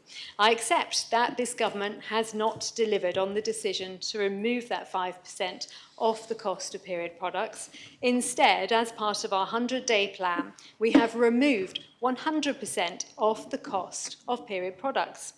They are now available for free and in an increasing number of public places across the island for anyone who needs them, including in public toilets now. Nobody has to ask, they are there for individuals to help themselves in those venues. I can therefore be clear with members that my long-standing and consistent policy objective to increase the accessibility and affordability of period products has been achieved by the actions of this government. In my closing speech to P66, I said, and I quote, "This proposition was brought to give them," that is the next state's assembly, "an indication," that's us, by the way, "an indication that this was an area to look at and something to do in the early days of the next executive that will make a difference in many respects." I also made reference to Scotland, who began to provide free menstrual sanitary products in November of 2020. The new government took up that challenge, fulfilling and exceeding the requirements of the proposition and indeed emulating the position of Scotland. It is unfortunate that instead of spending time raising awareness of the free scheme and making sure as many islanders who need to access it can do so, there are members of this Assembly who prefer to ignore what we have done and focus on a change that would in practice achieve much less than what we have already delivered. For my part, I remain focused on improving and enhancing the free scheme, both in terms of the range of products available and the choice of places they're available from. In the last week, we have announced an increase in the venues from where period products can be accessed for free. In addition, our consultation on free product pilot scheme helped us to understand what has worked well and what could be improved, and the types of products that islanders would like to be provided with. Based on that feedback received, we've already introduced sustainable products to the current range to give more choice and to support the environment. We also need to keep in mind the important principles of our tax system, that it should be simple and easy to administer. Whilst there are occasions where it is suitable for that principle to be overridden, this is an example where a better alternative has been found, which simultaneously allows us to not add complications to the GST system and enable us to spend that administrative money elsewhere.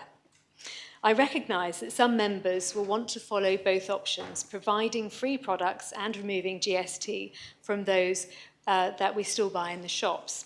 I respect that view, of course, but equally hope that members will respect that the removal of GST was not a dogmatic straitjacket policy that I was following. My objective is, and has always been, affordability and accessibility. That is what I said in summing up to P66, and that is the policy I have continued to follow. I believe that the current free product scheme is providing and achieving those objectives to a much greater extent than the removal of a simple 5%. So we were asked to bring this rescindment motion, and I'm grateful to the Treasury Minister for doing so. I therefore support this rescindment and ask members to support it too, as well, and to get behind the free scheme that we will continue to promote and develop in the months ahead. Thank you. Thank you very much, Chief Minister. Connie Harbison-Martin.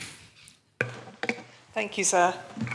Scotland has become the first country in the world to make period products free for all.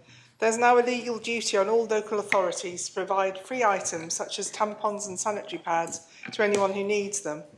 Other countries are addressing rising period poverty. France has announced free sanitary products for under 25s. Charities in France have said that this should be extended to all women. Other countries, including South Korea, New Zealand and Kenya, provide free sanitary products in schools. We in Jersey too provide free products in schools and other chosen locations. However, we have been told that removing GST off sanitary products is difficult. But because something is difficult, there's no excuse for not doing it. One of the local shops, the Co-op, have said, contrary to what the government has said, that the Co-op had said, and I know that the Treasury Minister addressed this just now, but the Co-op have said that it will not be too difficult to remove GST. Menstruation is a fact of life. It is an unpleasant and debilitating fact of life. Sanitary products are not a luxury, they're not a nice to have, they are essential. I supported the Chief Minister's proposition in the last Assembly, which was GST on menstrual sanitary products, P66 2022. 26 voted for, 16 voted contra and 1 abstention. I have not changed my mind, and I will not support this proposition. Jersey can do this, we really can. I've been told that this comes from Treasury, but I don't see any male deputy or constable's names as signatories for this proposition. Instead, 3 female members have signed it, Deputy Moore, Deputy Miller and Deputy Wilson, and I'm disappointed in these female members. We can afford to still provide free period products in schools and chosen locations and afford to remove GST. This is not too difficult. This is not beyond our wit. This should not be an either or. And Treasury should not be making money off menstruation. So I urge you all to reject this proposition. Thank you.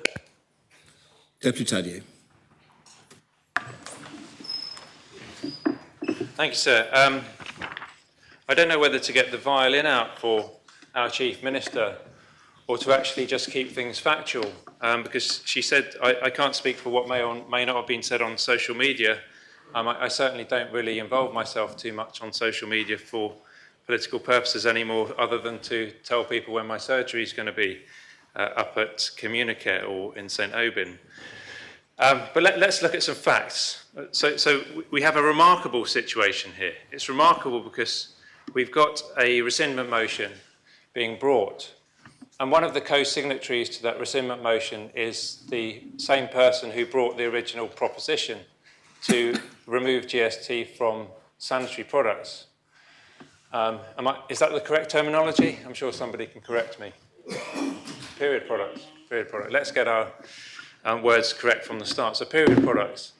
And it's remarkable because the arguments that the Chief Minister is using against her own proposition, which she brought only about a year ago, we've got the proposition here, it was in March 2022, so it's about a year and a half, are exactly the arguments that she's using against her own proposition, which were the same arguments that the government of the day, and she was a de facto part of an opposition, I suppose, as a backbencher then, they used that against her. And essentially the argument is this, it's a rubbish idea, if you excuse the slightly veering towards the wind there, sir.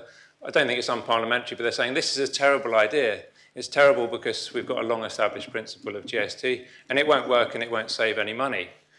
But I remember Senator Moore back then, and I remember other members standing up to support the principle, saying, no, this is actually not just about taxation, it's not just about a dogmatic approach that government has systematically taken to say that we want to keep GST low, broad and simple. It's about actually saying there are certain things out there which shouldn't be taxed in the same way as other products, because it's not fair, for a start, that a certain section of the population have to use period products when a certain other section will never have to use them. And that was the point that Senator Moore, I think, made at the time, which certainly convinced me to support that. So it's remarkable when you've got somebody who not just gets back in, and possibly, would have got back in partly because of that kind of proposal, if not that very proposition. You can imagine the now Chief Minister knocking on the door during the election and people saying, you did really well getting GST removed on period products because we don't think that it should have ever been taxed. And by the way, we don't think that GST should be applied on food either. Can you do something about that? And not only does she get back in, but she then becomes not only a minister, but the chief of all the ministers. And of course, this argument that now that tampons are free, we don't need to do it. Well, first of all, tampons aren't free in shops. If you go into a shop, you have to pay 100% plus 5%, so you're paying more than the actual cost of the product because government's slapping 5% on top of that, or it will be. It will be doing that continued. When the current Chief Minister says she didn't have any other option but to bring a proposition to remove GST, yes, she did. She had the same option that any backbencher has, or any member of the Assembly has, is to bring any proposition you want. And if she thinks that the current government of that day bringing forward propositions to make these products available in schools for free isn't enough, you bring a proposition to make them free in all other places that you can think of that government or the parishes run in the community. She could have done that, but she took a decision to actually bring a proposition forward, knowing that there was ideological opposition to tampering with GST. And I don't criticise the Treasury Minister. He's entitled to have that view. It's a consistent approach to taxation, which not everybody will agree with. And I take a much more nuanced approach, saying, yes, we want to try and be pragmatic and practical, but there are some things, and sometimes that ethics and morality also has to come into politics. And there are certain things, like I've said, that shouldn't be taxed. And if we had, I would say, a completely, I'll call it a better resourced media. I was going to say a completely free and open media, but certainly also if we had the likes of Have I Got News For You, of Mock the Week, of Private Eye, some of which don't exist anymore, I know that, sir, they would be having a field day with the Chief Minister, and it wouldn't be because they were being personal, it's because this is a U-turn of the first order. It's where we have something that a backbench proposer has fought for, only to come into power, where you can actually put through your propositions, and you decide not only to not do that, but to actually do a complete U-turn on it, and to rescind your own decision. Can you imagine a Reform Jersey government doing that? Can you imagine a Reform Jersey member bringing a proposition to say we would like to reduce taxation for those on the marginal rate from 26 to 25% and put it up from 20% to 25%, But when Deputy Mezek becomes Chief Minister, he says, actually, we've spoken to the Treasury Minister. He says it's a stupid idea. So the first thing we're going to do is rescind our own proposition and tear up our manifesto. No, we would quite rightly be mocked, laughed at. But more serious than that, it would create cynicism within not only the people who had voted for us, but within the general public. And I would say, we've talked this morning about bringing the Assembly into disrepute. It's actually this kind of thing which is unfortunately considered legitimate politics, which does bring this Assembly into disrepute. When somebody says one thing before an election and afterwards they do something completely different. I make no aspersions on that, but I'm simply stating the fact. This is why I, for one, won't be supporting this rescindment. I think on a very basic level, to get back to what the proposition's about, explaining why it's a remarkable proposition and shouldn't be here in the first place, is that it's not a mutually exclusive proposition, sir. If government wants to provide free period products in certain locations, they can do that, but they can also say we won't be charging GST if you choose to go and buy them in a pharmacy or elsewhere. Simples. Deputy Jean. Thank you, sir. So why are we discussing this topic? Because it is about giving those who menstruate the same opportunity to attend work and education with equality and dignity. And I mentioned in the debate we had over Amendment P97 on the government plan in December that I wanted to indicate to States members that providing those who menstruate with support for period products was not new in Jersey. And I want to give members more information on this today.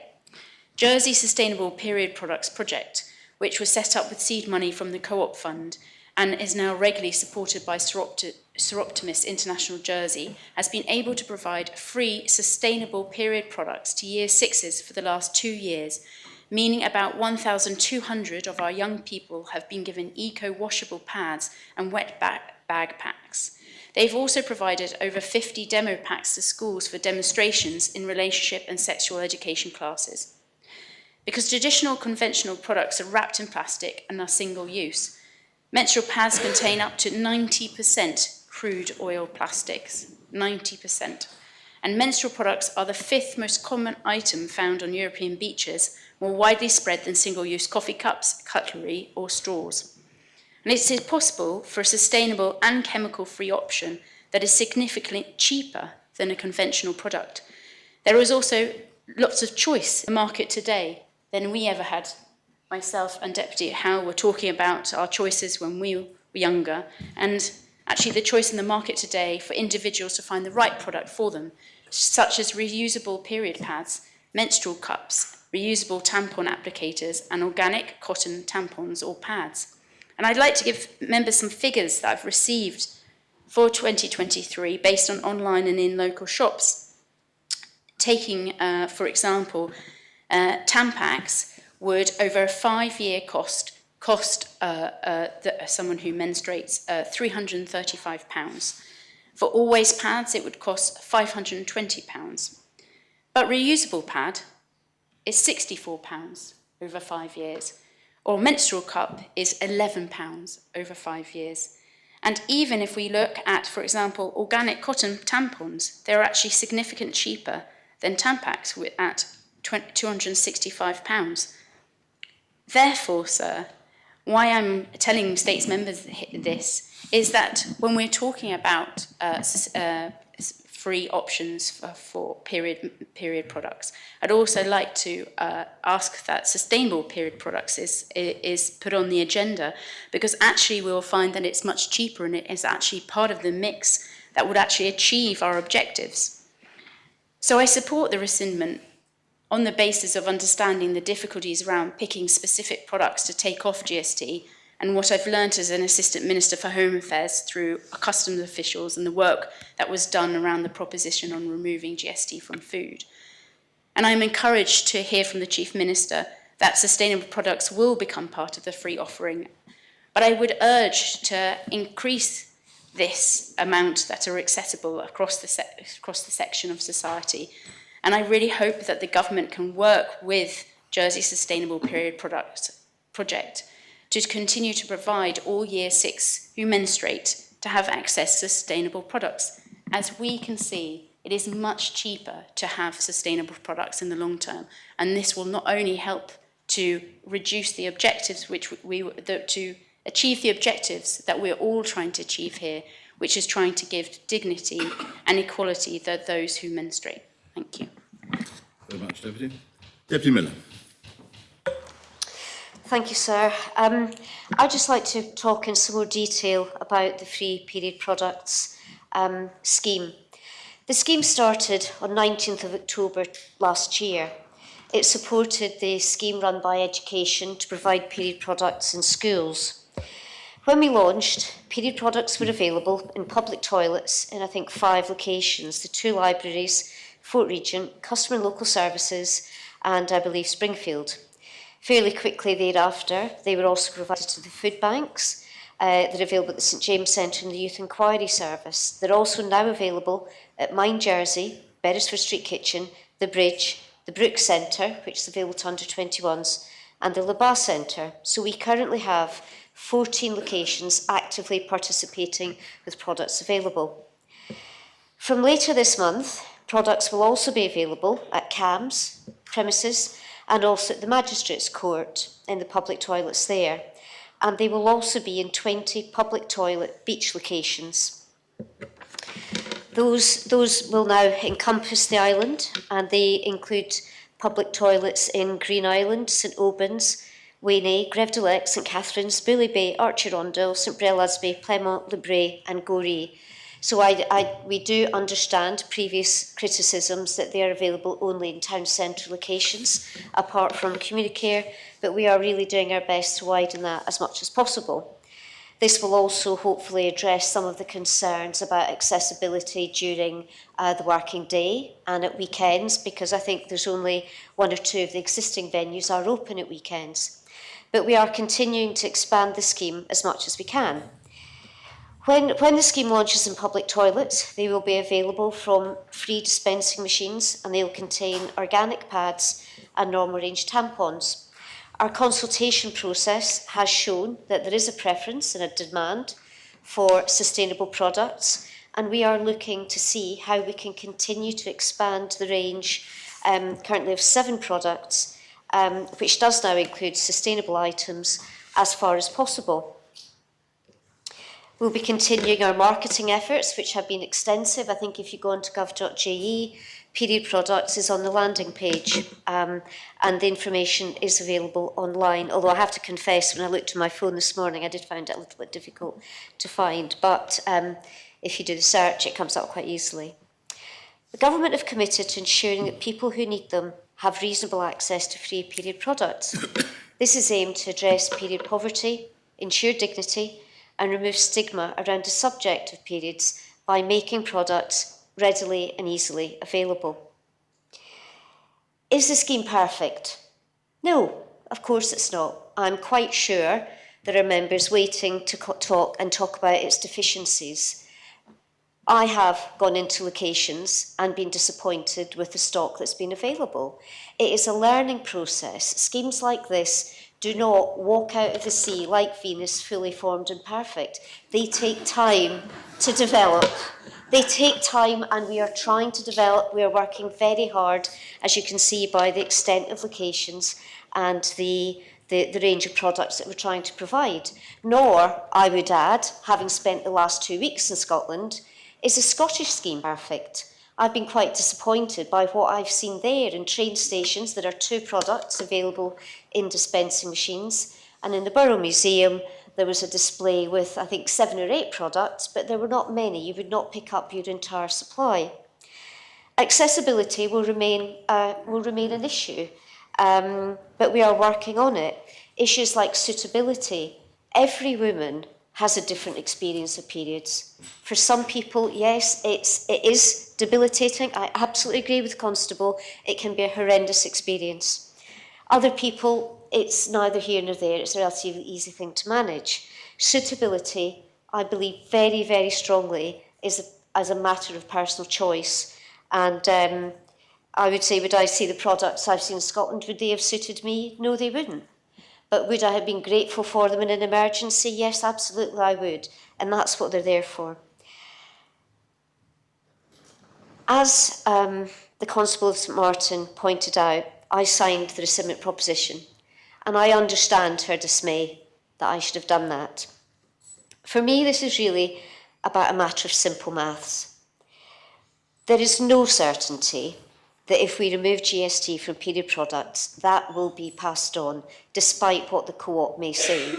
Most States members, I would hope you will all have seen the email from one of our local pharmacists which made this very point about the difficulty of passing on the price increase because of the extra costs and admin. And I will actually, if we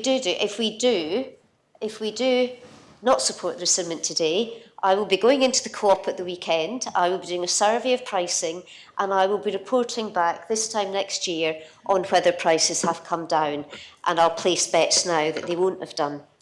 That would be my bet anyway. As a matter of simple maths, even if GST is removed, if you spend, for simplicity, £5 a month on period products, removing GST will save you 25 pence a month. That's £3 a year. If you're a person on low income, that's neither here nor there. What are you going to do with your 25 pence a month? I'm sure Deputy Mezek will think I'm out of touch when I say that. But if you are accessing free period products, you will save £5 because you are not paying. You can get the £5 products that you need for nothing free. That will save you £60 a year. And I think that is more important, and it's an uncomfortable principle. I'm like everybody else. It's an uncomfortable principle to be taxing things like this. But we tax everything. There are very few things that we don't tax in Jersey, and there are other essential products that all manner of people need. But the important thing is the free scheme reduces cost. It makes it accessible to people. It will save people on low incomes £5 a month, and I believe that £5 saving will make a difference in some households. £60 a year, I accept, will make a difference in some households. 25 pence a month, no, I don't think that will make a difference to very many people at all. So I think I do support the proposition, and I think it is important that we continue to work on how we make our scheme even better. And again, and I can only emphasise the difficulty of seeking a council of perfection. One of the things I would like to do, that I personally would like to explore, is whether we can establish a delivery mechanism. You know, people do not have to go into the library, as was suggested in the JEP, and ask for period product. They are there to be collected in the toilets, or they should be. I would like to have a delivery mechanism. We managed to circulate LFT tests by mail, online ordering. I would like to investigate whether we can do that for period products. I mentioned that at scrutiny, and one of the scrutiny panel members was of the view that delivery doesn't work for everybody either. So we are always trying to find a way. For some people, delivery doesn't work. For some people, going into the library doesn't work. We are trying our best. It will take time, but it is there. Products are there.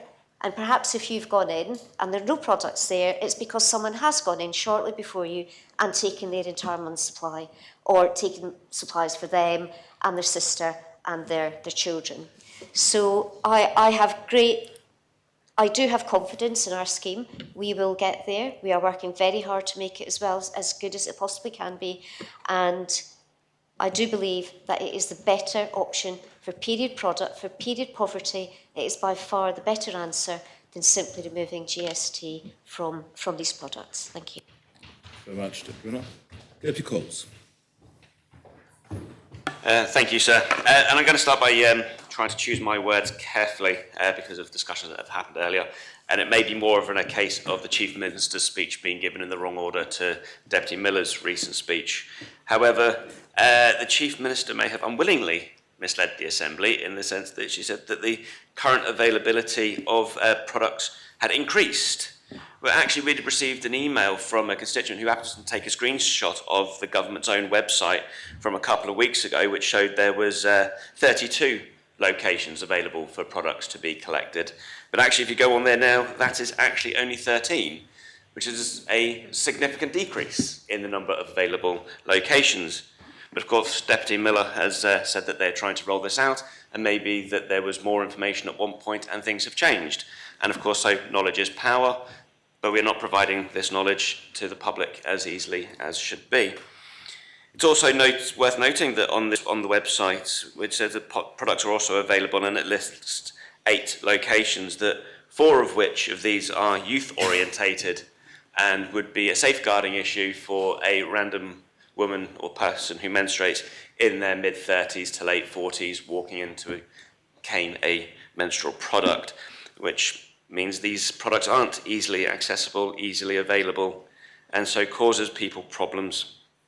And we're hearing that this rescindment and the free period of products, whether it's something to alleviate period poverty, or is it for relieve a period emergency? Of course, both are welcome, both are required. However, does this really give women and people that menstruate the choice that they want to have for their own comfort and security in this manner?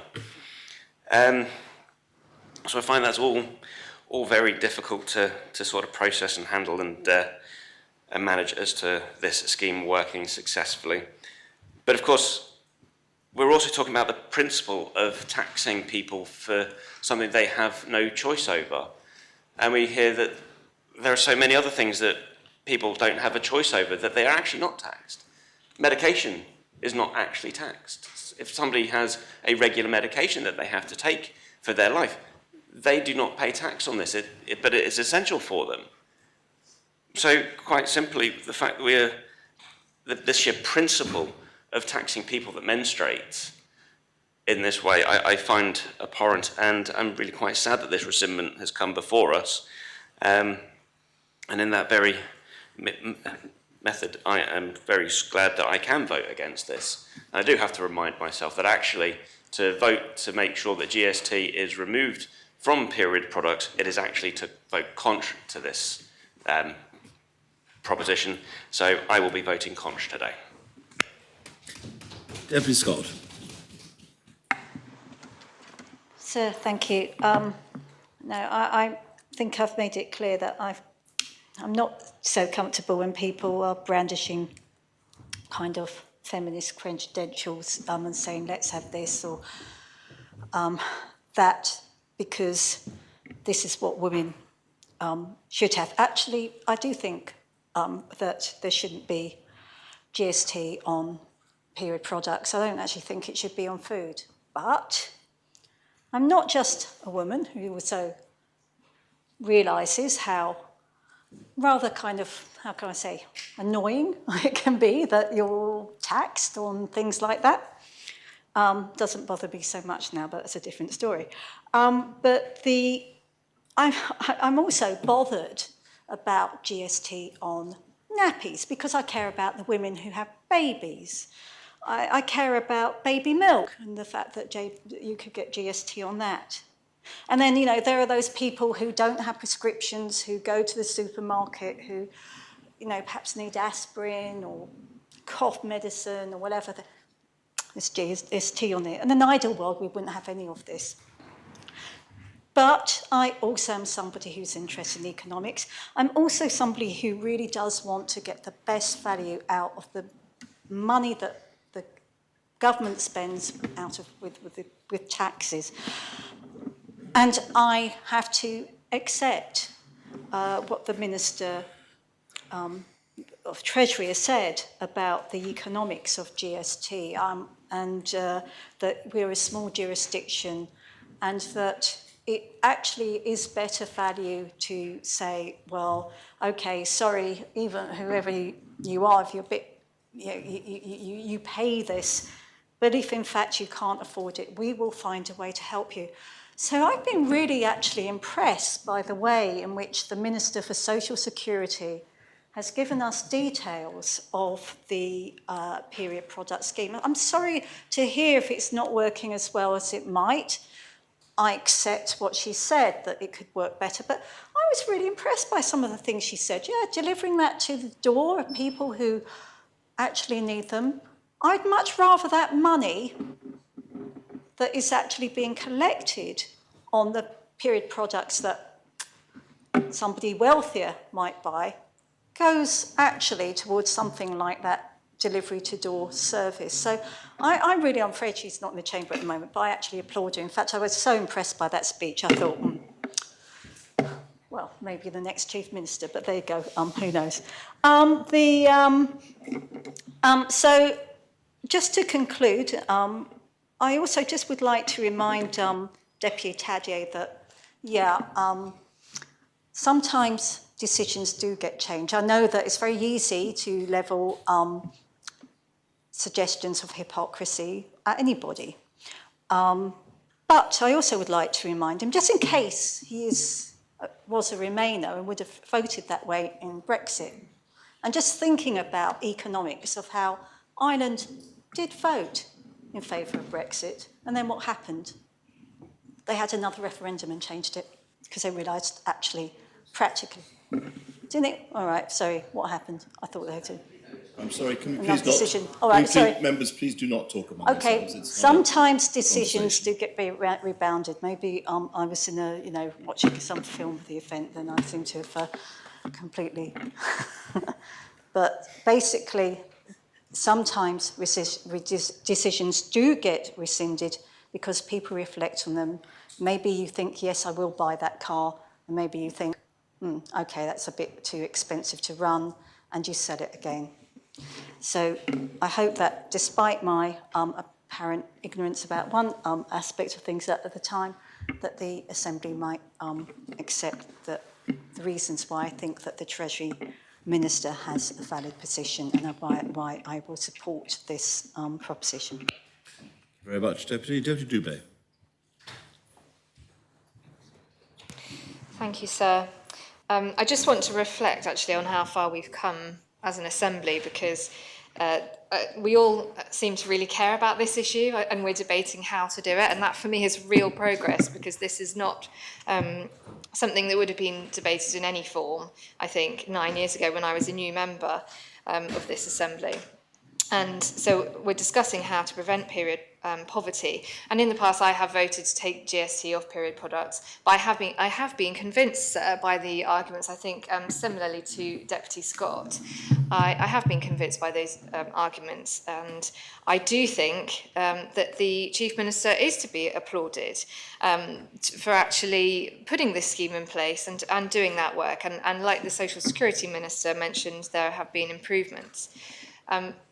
And last time this subject was debated, sir, I called on the Chief Minister to add sustainable period products to the scheme. She's nodding at me, and she was nodding last time.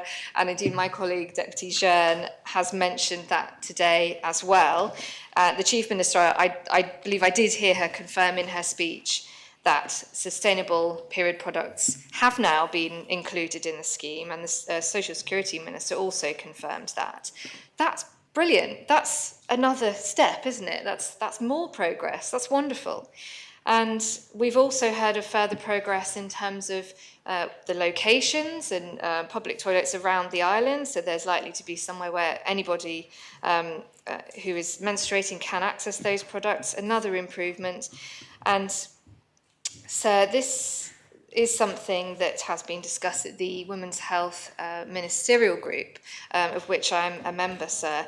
And I'm sure that that group will continue to have some input and oversight of this work. It's something that's important to us. And that further improvements will be made. And other speakers have mentioned the sustainable products, and the reusable products actually are really the way to go. And this is, Deputy Jean gave some really interesting numbers on there on the cost of those items.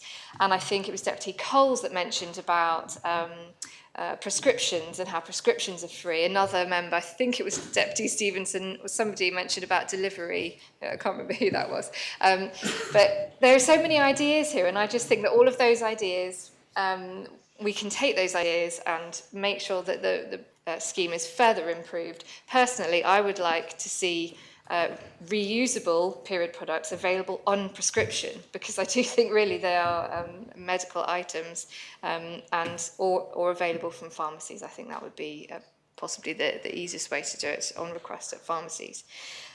So I do have confidence, sir, that this scheme will remain in place, that free period products will be available to islanders, and I also have confidence that further improvements will be made, and I will be seeking to input into that work and to ensure that those improvements are made. So can I just ask for clarification? I didn't understand whether the previous speaker is supporting this proposition or not. Maybe I missed it.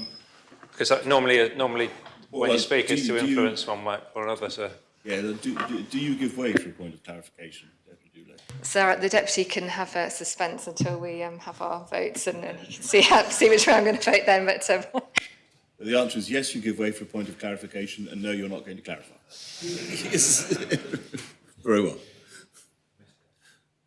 Does any other member wish to speak on the proposition? Deputy Hegarau. Thank you, sir. I have to say I'm exceptionally disappointed to see that we are here today.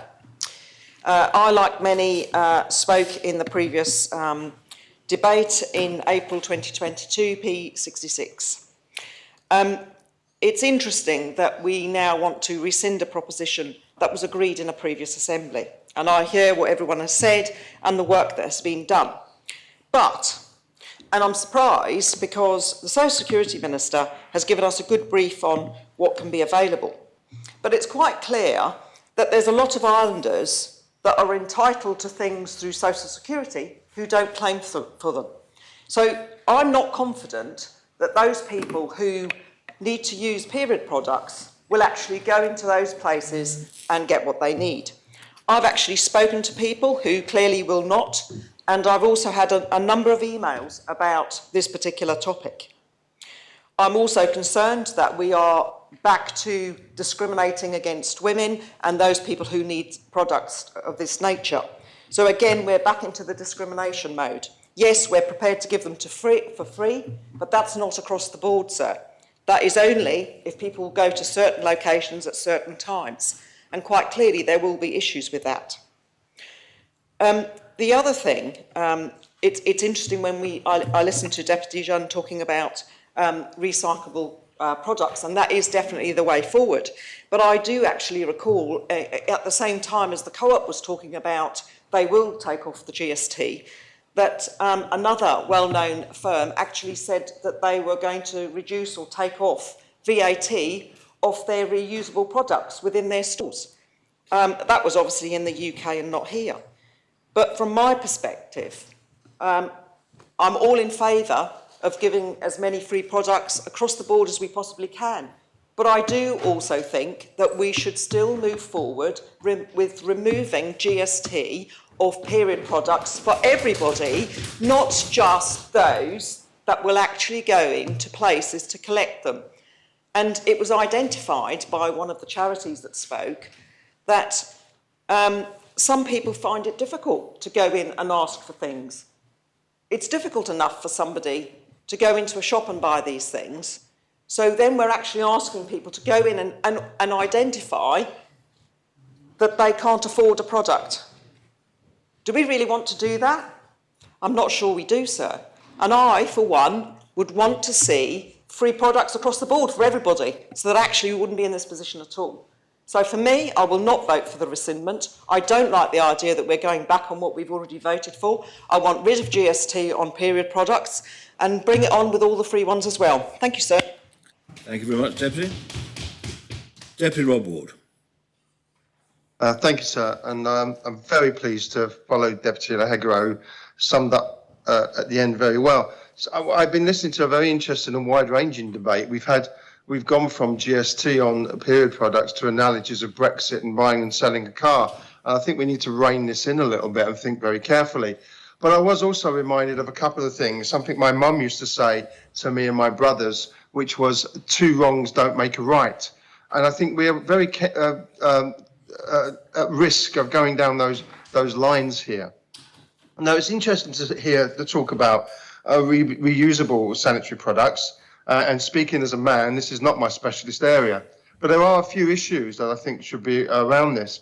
It's okay to talk about having them on prescription, as long as that doesn't mean that you have to pay £50 to go and see the doctors to get that prescription in the first place. That's partly slightly counterintuitive.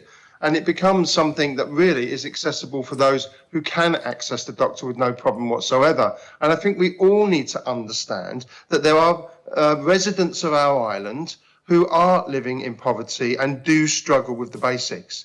If you talk, if you visit, talk to people who run food banks, sanitary products are one of the things that they're increasingly providing to members of our community, because there is a place of trust there that they're going to collect these products. 5% absolutely won't make a huge difference on a product, but there is a very key principle here. And I think to say that we as a government, and not me as a government, but the government, and we as an assembly will be happy to say we will take 5% tax on women who menstruate is fundamentally wrong. It is morally wrong, and I cannot accept and support that. Now, we did have the Chief Minister bring this proposition originally, and it's interesting to look at her manifesto. And I've got to say, if somebody is, I don't know what the phrase is, questioned or called out on their manifesto pledges before an election, that's not something that's a nasty thing to do. That's about accountability and transparency. And we've heard a lot about transparency and accountability. Now, when people change their mind on their election pledges very soon after an election, that needs to be understood. And it's a shame that that happens. This tax is a regressive tax.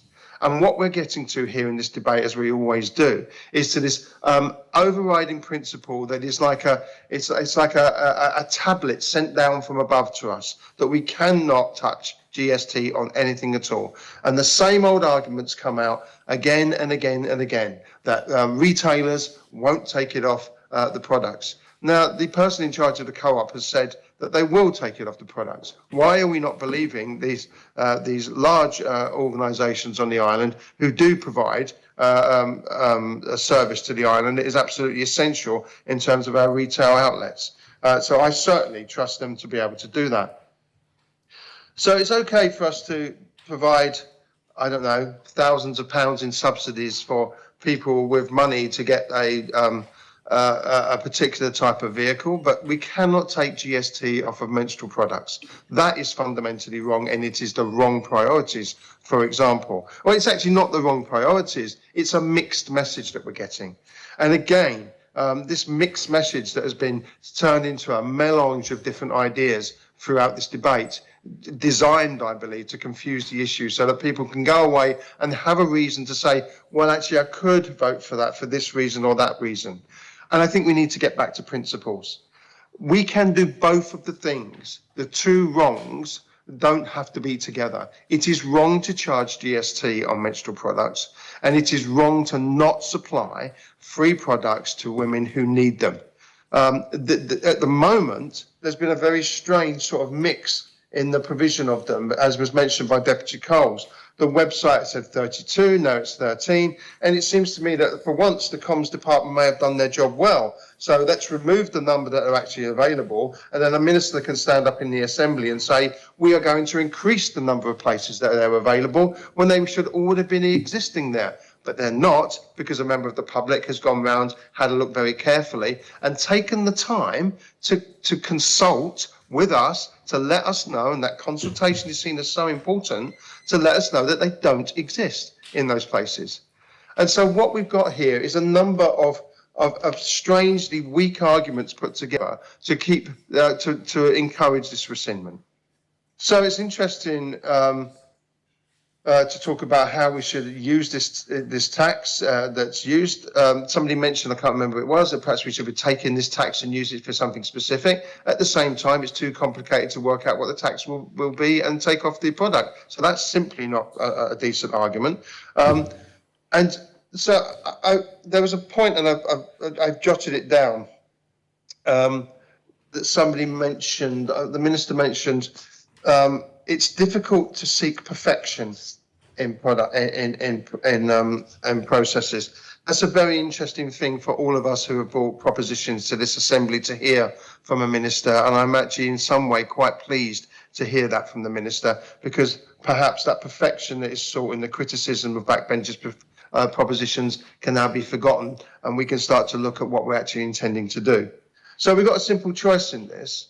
we can either leave a tax, a regressive tax on a product that is directed only at women on our island, which is both discriminatory, in my opinion, and a backward step, or we can remove that GST, keep it removed from the product and actually act upon something that was passed in the last assembly, thus making those prices slightly cheaper. And I'm afraid I do not accept that simple argument that shops simply won't take the price off. Because as was shown in the previous debate on GST, many shops did say, yes, it's quite easy to remove GST at the till. That's been shown before. And we should increase the access to sanitary products, both the ones that are used already and the reusable ones. I also say, sir, and I'm not sure if I said this before, my head's a bit fuzzy today, don't know why, just not feeling great. There is an issue with reusable products for some women on the island. Some women on the island, too many women on the island, perhaps don't have direct access to washing facilities as everyone else, may have to visit laundrettes repeatedly, may be living in bedsits, may be living in accommodation that is not perfect, particularly unqualified accommodation. So before we start making blanket statements about imposing the way that we can live our lives on other people, we need to understand that, and we need to be aware of that issue. So these are not simple. What is simple? Remove the GST, increase the access to free products, put them where the government said it would be, and increase that, particularly in schools. And that's why I ask people to vote contra to this rescindment, and let's move forward where we were and keep moving forward in this debate and the actions that we take to make another form of equality on this island. Thank you, sir. Thank you very much, Deputy. Deputy Farnham. Thank you, sir. I just wanted to try and just put a myth to rest that taking 5% off sanitary period products won't impact upon the price, because whilst it might be true that not every retailer would remove the 5%, sir, I know that the majority of retailers who work with electronic pricing, it's quite a simple exercise to flag that particular item on their system, and GST is not applied. Either way, sir, not applying GST to a product might not mean it would be 5% cheaper, sir, but it will certainly mean that it will be less expensive. In the future, sir, as prices rise, it will mean the product will be slightly less than it would be if we retained a GST, regardless of what the prices are now, and they were likely to be different, sir, in all of the different retail outlets. I think part of the other problem with this, sir, is that the government are going back on a promise. They're bringing a rescindment, as this is the government, but want to restore confidence, sir. And I think that's part of the problem for me. On the positive side, sir, they have had the decency to bring a rescindment for this particular item, sir, and I would invite them, sir, I would congratulate them on that and invite them to do the same for the decisions on the location, the access, the budget and the funding for the previous hospital. Thank you. Does any other member wish to speak on the proposition? No other member. Deputy Gardner. Thank you, sir. There are several members that mentioned that we're going backwards, and actually, personally, I believe we do going forward. There are several speeches that the Social Security Minister was very clear. If 25p a month will reduce poverty, or £60 a year would reduce the poverty.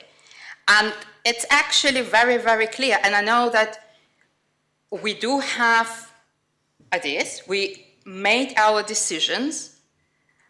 And if I'll take back to my speech back in December this year when we discussed the government plan, and I was very clear. I remember the debate in April, and it was the proposition that was in front of us, it was about removing GST.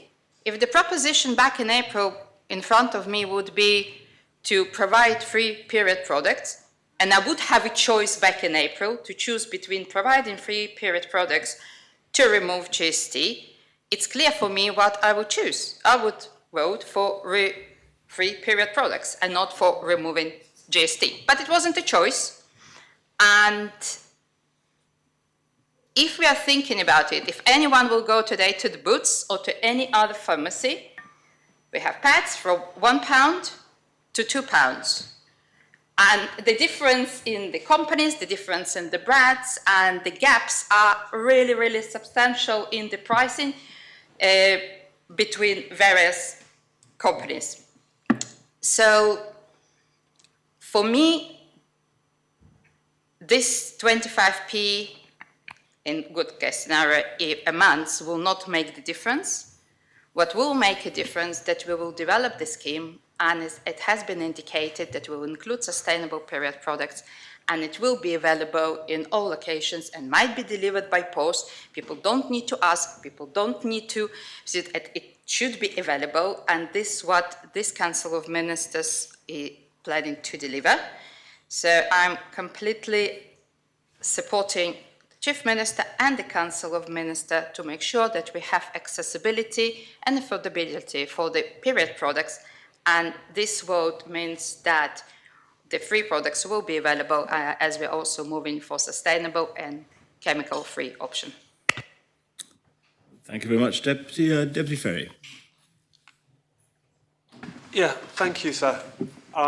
In relation to something that Deputy Coles raised earlier about the numbers of locations on the website, I just did some research and discovered that the web team, in their enthusiasm, put the numbers of locations on and subsequently realised that obviously the logistics of installing vending machines and providing adequate stock wasn't quite going to happen at the timescale that was originally envisaged. So that number has been reduced to 13 for now, but ultimately will go up to that higher number as soon as they are fully available in all of those locations that we are currently planning, sir. Thank you. Very much. Deputy Mezek. Thank you, sir. I was provoked to put my light on because Deputy Gardner said something absolutely astonishing. She said that had it originally been a choice between free period products or removing GST, she would have it was obvious which she would have chosen. I'm presuming she's intimating that it would have been free products. So that is exactly what we were told in that April 2022 debate. That is when the government of the time opposed the proposition from the then Senator Moore. It was on the basis that free provision was coming. So that was exactly the choice that she had then and has U-turned on it. And I have to say, sir, that must cause so much frustration for members of the public when they see politicians who say one thing before an election and something totally different afterwards. It is, in my view, unconscionable, and it's not how politicians should be behaving. And I'm finding myself sat here having what is the same debate. It's the same debate. It is, should GST be taken off period products in the context of free products also being provided? We're just a bit further on down the line now than we were in April last year. It is exactly the same debate, but with the same individuals saying different things. And that can do nothing for faith in politics out there when people's positions seem to change depending on what part of the electoral cycle it is. So I voted to remove GST from period products in April last year because of the principle of it, that I thought it was wrong to charge GST on that kind of thing. There are other things that I think it's wrong to charge GST on too. It is not difficult to remove it, certainly nowhere near as much as we're told, and we have had, I think, good faith contributions from people who are at the coalface of that, who would have to implement that in their shops, whose word I think ought to count for something. And that remains exactly the same today. So there has been much talk of the provision of free products. I have to confess it's not a service that I avail myself to, and I'm not aware on a day-to-day basis of what that provision is like. But I've seen some evidence, and I think there was quite a lot of acknowledgement from the Minister for Social Security herself, that that provision is not even close to perfect. So I received communication over the weekend from a constituent who made the effort to look up on the website where these products are provided, to physically go to them to check and take photographs of what provision was available there and send it to me, and I believe other members as well. I don't know if it was every member of this assembly, but certainly some of us received it. And the provision was poor. In many of those locations that were listed, there was no provision whatsoever. And in other places, it was not an adequate provision. Just some of those that were listed as being places you could go to get these products, places like Millbrook toilets, Snow Hill toilets, Green Island toilets, there were apparently none there. No box, no signage, no nothing. One was on their Green Street toilets, which not only were there no products in there, but you couldn't even get in them because they're out of order at the moment. And apparently one on the website that was listed simply as St Oban. Where in St Oban? Presumably the public toilets there, although that description was not clear, but apparently not in there either, sir. So let's not kid ourselves. I'm hoping that's parliamentary in this context, sir. Let's not kid ourselves. This provision we are being reported back to is not adequate and is not meeting the expectations that have been put to us. It is a political U-turn because the context today is no different to what it was in April last year, where the prospect of free products was provided for. So the Chief Minister's election website made comments about this, praying in aid her advocacy of taking GST off as part of her record as something to be judged by, only for that to disappear the moment the election is over. I believe it also said something to do with the provision of products, I think was it through pharmacies or something as well, something that doesn't appear to have been on the agenda thus far, so that again, that's disappeared as well. So I ask the Assembly, in an attempt to try to claw back from some dignity for this body as a body that makes decisions on behalf of the people of Jersey and sticks to them and doesn't simply change for all sorts of invalid reasons, that we stick to what we decided last year and implement that decision and say to the public of Jersey that we're not going to U-turn on matters like this for completely flawed reasons that frankly have not been explained properly, and especially when there appear to be so many issues with the provision that was meant to be the alternative but isn't living up to it, as the evidence very clearly shows. So I ask members to vote against this rescindment. Can I ask word of clarification, please? You give way to a point of... Yes? What's your point of clarification? Would Deputy advise, have we had an opportunity to vote for free period products? Was it proposition tabled for free period products?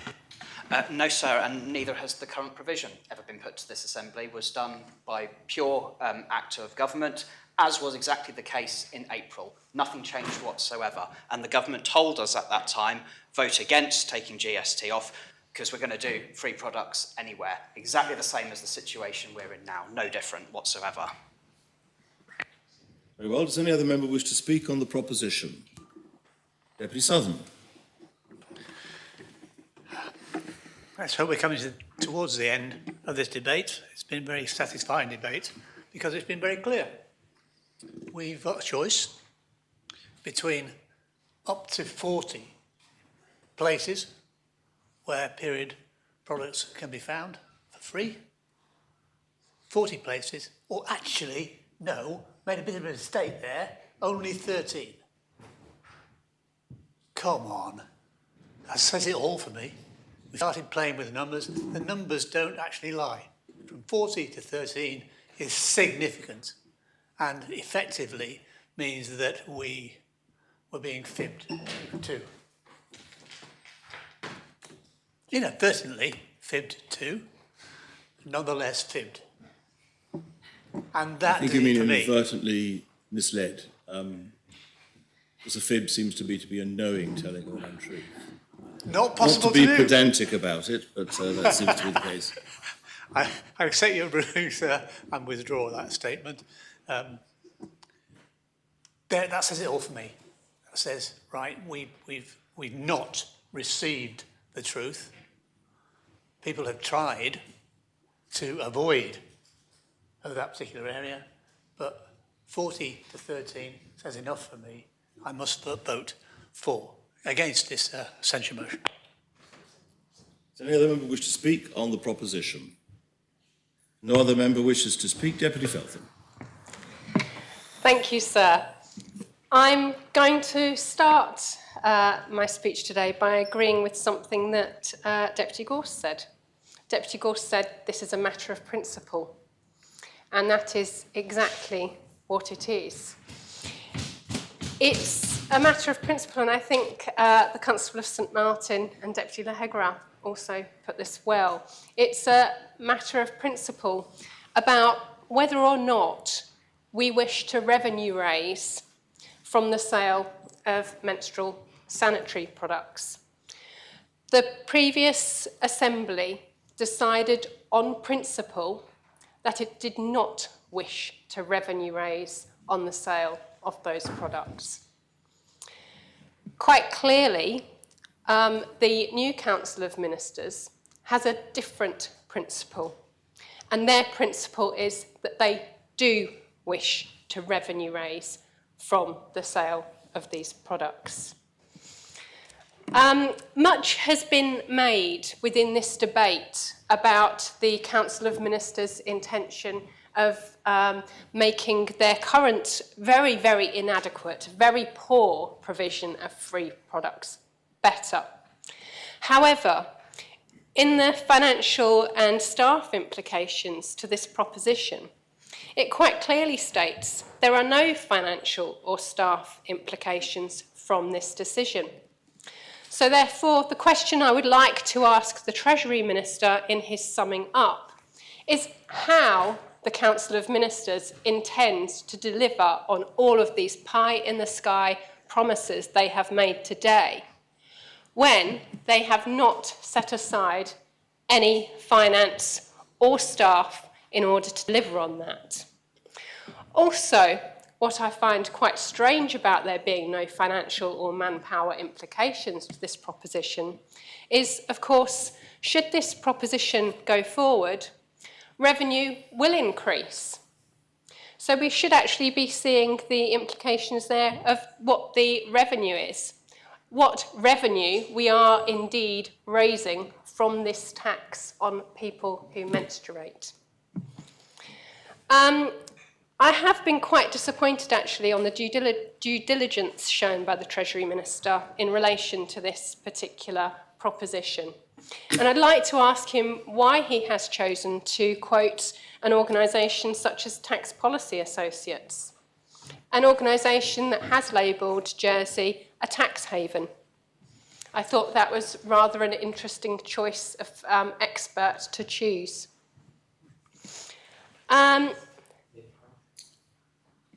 Okay, well, perhaps the Deputy would like to answer me in his summing up rather than in whispers in the chamber. I feel that I need to respond to some of the comments made by the Chief Minister. She did refer to some comments that I made to the media when I was asked by the media what my response to this rescindment proposition was, and I gave my honest response.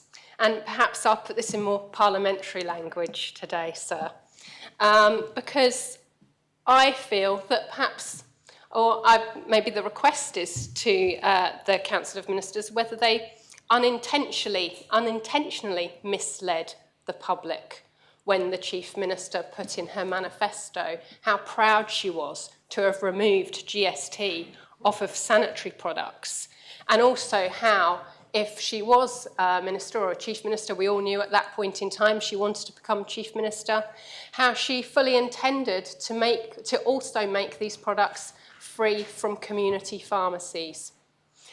That is not in this proposition. So when we have ministers telling us that we as an assembly are in a different position to the assembly when they voted on this proposition the last time. We aren't. There's no additional funding being made available. We are not guaranteed that the products will be made available. We are still voting on that point of principle.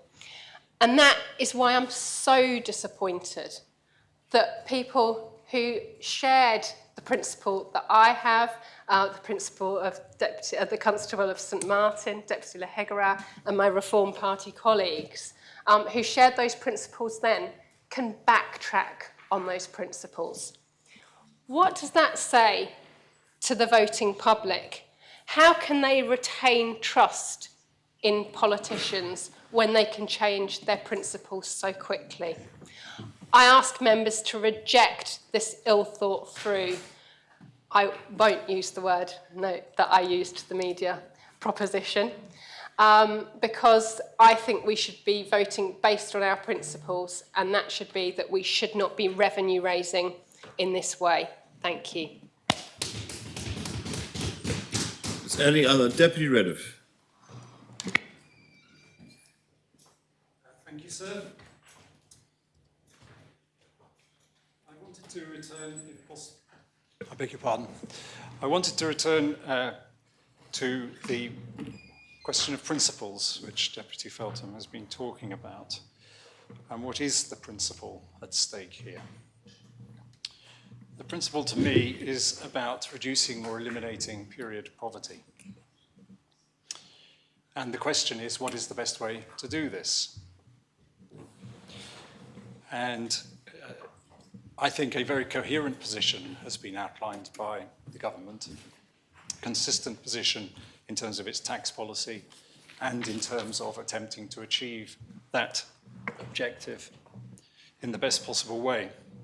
I did, before I get to the main substance, I did find it disappointing that so little faith has been shown in the positive work that Deputy Miller outlined to show how the scheme is being expanded, whilst honestly acknowledging that there were still issues, but the commitment, I think, that we heard from Deputy Miller was very deep and very something of which this Assembly should be very pleased. I found myself very pleased to see that there was that so much thought had gone into the way that we might improve the offer, and I look forward to seeing that carry on, particularly in ways that Deputy Jeune and Deputy Doublé talked in terms of expanding the range of products and so on. And I see a very strong desire to see that expand, and indeed the commitment to extra locations. And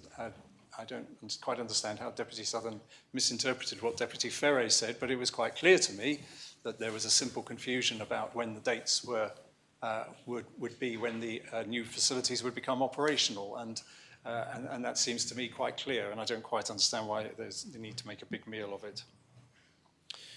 So there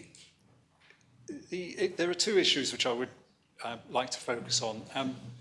And one is the principle around GST.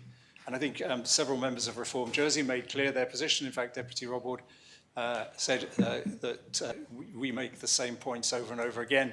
And of course, we could say the same about Reform Jersey, who have indeed a consistent position that GST should be removed from many products and items.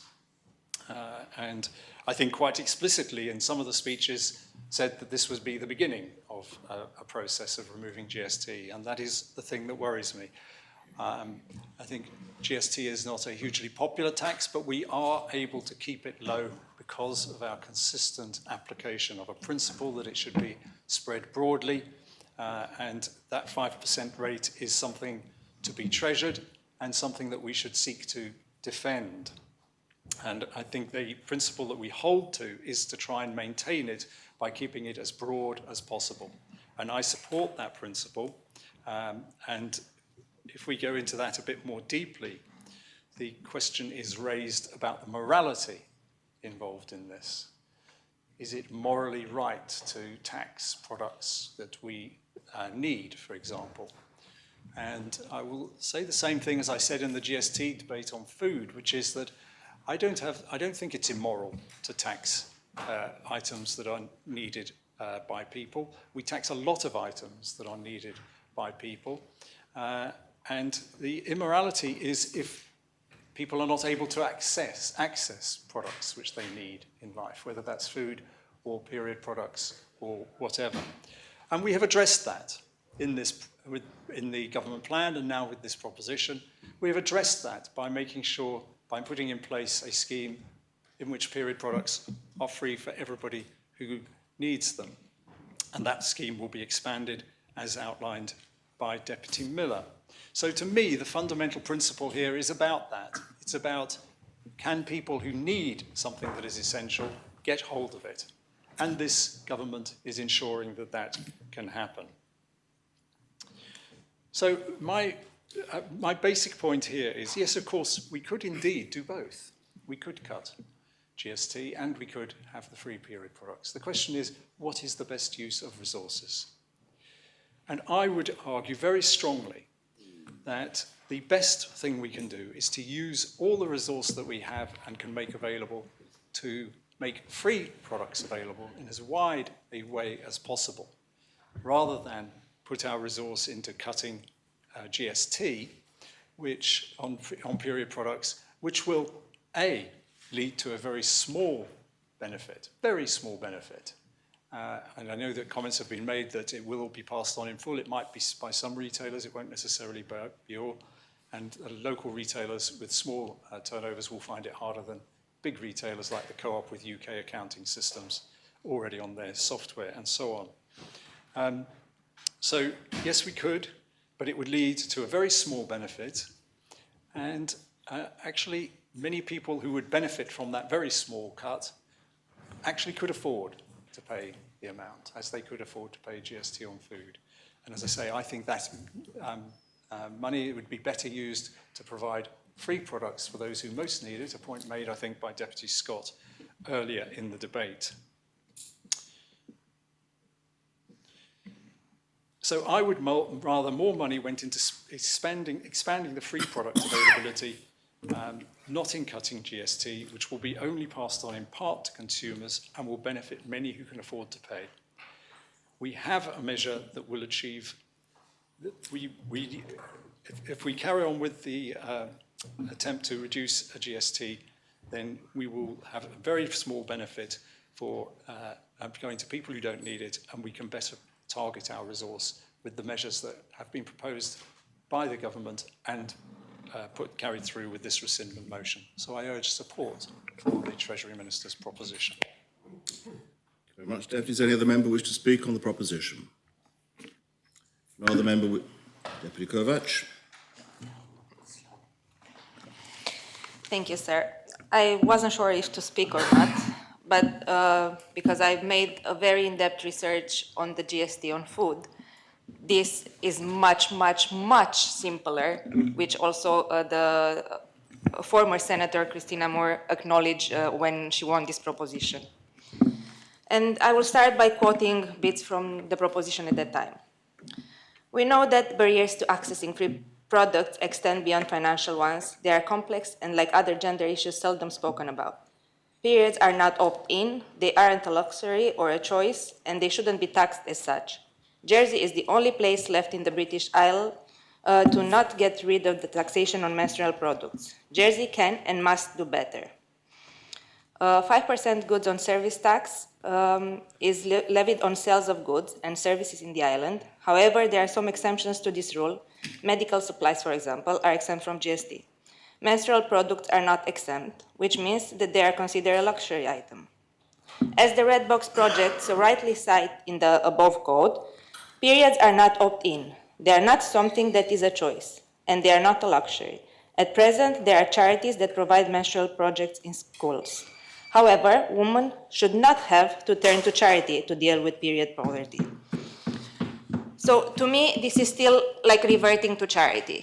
As I also spend a lot of time in places where these free period products are provided, like in library and other places in town, I went regularly to see actually how the supply looks. And as the person that emailed the states members with proofs that it's a very low and uncontrolled supply, I could see that with my own eyes. People are not going to resort to going to ask if there's an empty box or if they can't find it. Or when women have irregular periods, which can't necessarily plan for, they're not going to be able to go 24/7 in there if they need to have that at a certain time. And I will, and I'm not quite sure if I'm allowed to do that, but even with having to pay the £10 for doing that, I want to hear for the states members to hear that from the words of the former senator on an ITV interview.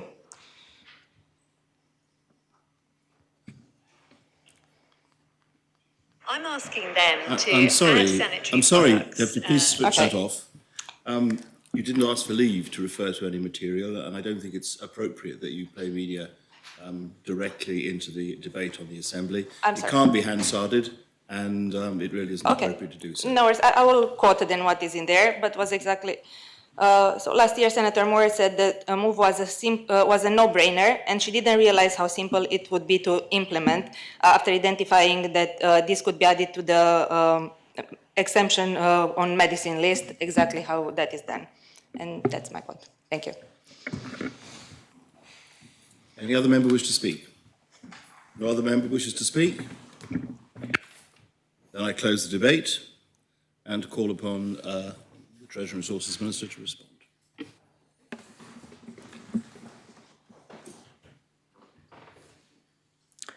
Thank you, sir. Sometimes one stands after a debate and feels enlightened because the debate's been robust and good-natured and full of factual contributions. I'm not sure that we can necessarily describe the debate that we've had today quite in those terms. At times, unfortunately, it has appeared somewhat personal in nature, and I'm sorry about that. We have had just a contribution around whether such products could be added simply to the. I wasn't sure if I was being asked to say. No, I think it was a mistake. Could have been simply added to the medical list. And although on the surface some had thought that might be the case, that was never actually the case. And therefore the approach that perhaps had been thought and presented as straightforward was not possible. So a lot has been said, and I'm extremely grateful to the Minister for Social Security for her contribution, for the work that she has been doing in putting into practice the commitment that the Chief Minister made when she came into office. And as she said, that was a commitment to end period poverty for women across our community. And it was a commitment to end period poverty across the community. The Minister herself said no scheme is perfect, nor would we expect it to be. As she experienced in Scotland, their scheme has been going on for some time, and it itself isn't perfect. And members spoke about the availability of stations or machines or where products could be provided upon request. And I think we've heard that there was a change in the website because there had been 13 sites available, but with the extension and all of the work that Social Security have been doing, that will be over 30 sites. That has been, and that's not the limit to the extension, there'll be further extensions in due course, and as the Minister said, she's also exploring the ability to deliver as well. And that was over-enthusiastic individuals who'd updated the website prior to all of those sites being available. But I am informed, before I stand up here, sir, and the Minister's confirmed this, that those 30 odd sites will be available by Friday of this week. So it is not a reduction in availability, rather it is an increase in availability, and it will, as was the Chief Minister's commitment,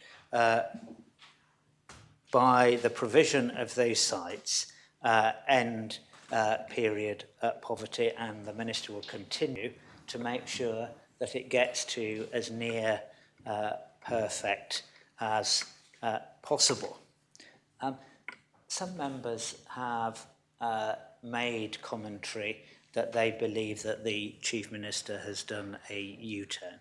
I do not believe that at all, sir. She brought forward her original proposition, wanting to end period poverty. She thought one way potentially to help with that was the removal of GST on these products. Let's imagine for a world that we do live in the world that some members think we do, that when it comes to consumption taxes, there is a perfect market, and if you reduce or increase a tax, the price of a product reduces or increases by that quantum. That, of course, is not how any market works, and I'll come back to that in a moment. But let's for a moment imagine that was the world in practice. Are we really suggesting that the Chief Minister has done a U-turn when the previous proposal was this reduction of 5%, but what she has provided for in her 100-day plan and what ministerial colleagues are providing for is free period products? That's 100% reduction in the cost of products to women across our community. I do not believe that that can be described as a U-turn, and it's disappointing to me that some members have sought to do that. So I, sir, of course, have had nothing to do with the provision of these products or this scheme. It's my colleagues that should take the praise for the work that has been undertaken in that regard. The reason I stand here today and bring this proposition, of course, is because Deputy Feltham won an amendment to the government plan to say that a rescindment should be brought, and because this is a rescindment of a taxation measure, and therefore it falls to the Treasury Minister to do that. And I can reiterate the points that I made in my opening commentary, that we have a, when you take our tax system together, a low, broad, simple and fair system. It is a system of GST which works well in small island communities. As I said, it works here in Jersey. We largely mirrored what was done in New Zealand, and it works incredibly well there. But it works because it is broad, and that means that the rate can be kept low. But what that also means is, as I was chastised for quoting somebody who may not always support Jersey, but they were a body that did a piece of work in the United Kingdom gathering the evidence which showed that when they took off that 5%, a low level of VAT that was applied in the UK, the prices didn't drop by 5%. In fact, no more than 1%. And this comes back to Deputy Farnham's point, even though he may be voting against me, so I think he made my point very well for me, that even in the instance where a retailer may take off the tax, that is not the only element about that price movement at any given time. And the best that we could hope for is that it would help cushion future against future price increases. The other point that I wanted to make was around the financial and manpower statements. This is a rescindment motion proposing the status quo when it comes to GST, and therefore it is appropriate to say that if this rescindment motion takes place, there is no additional financial and manpower implications because the status quo remains. So I don't think that that is an unreasonable position. Deputy Miller, who the Minister of Social Security, who'd had rather more time to do the maths and would be around what the costs are and the cost benefit or not of reducing GST. I think she told us that and I be careful how I use my words here, for the average woman, their saving would be 25 pence. I'm not sure if she could just indicate whether that was a week or a month. That would be a saving of that a month. That's again assuming that that is passed on. My officials have told me, and the Minister has just confirmed, that the cost of the scheme that the Chief Minister implemented is an estimated cost of around £400,000.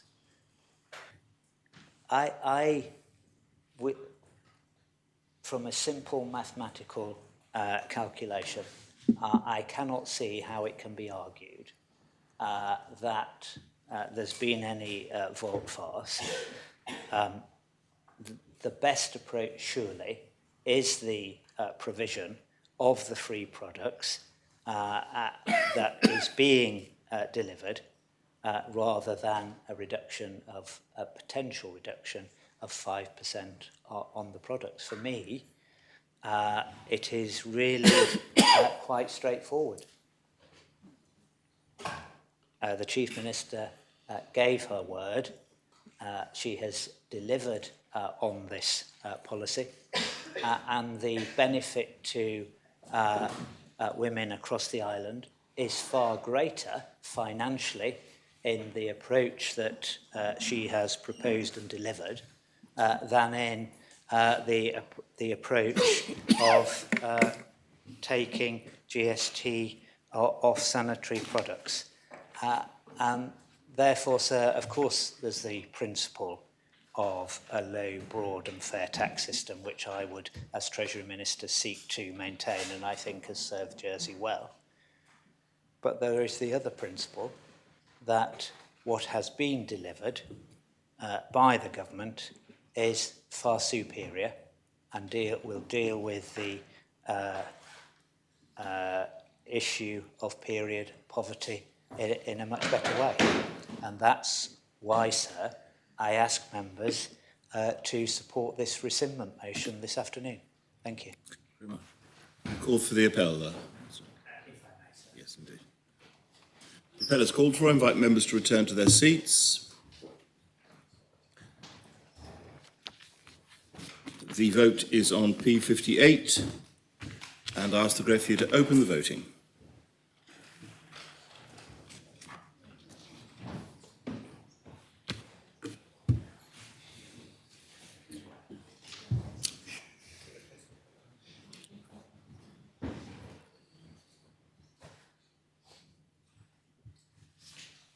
Members have had the opportunity of casting their vote. Then I ask the greffier to close the voting.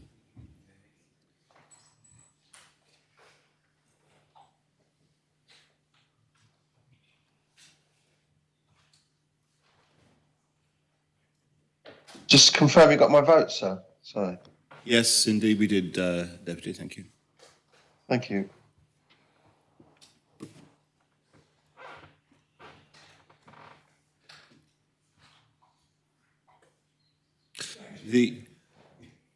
The proposition has been adopted, 25 votes pour, 20 votes contre, no abstentions.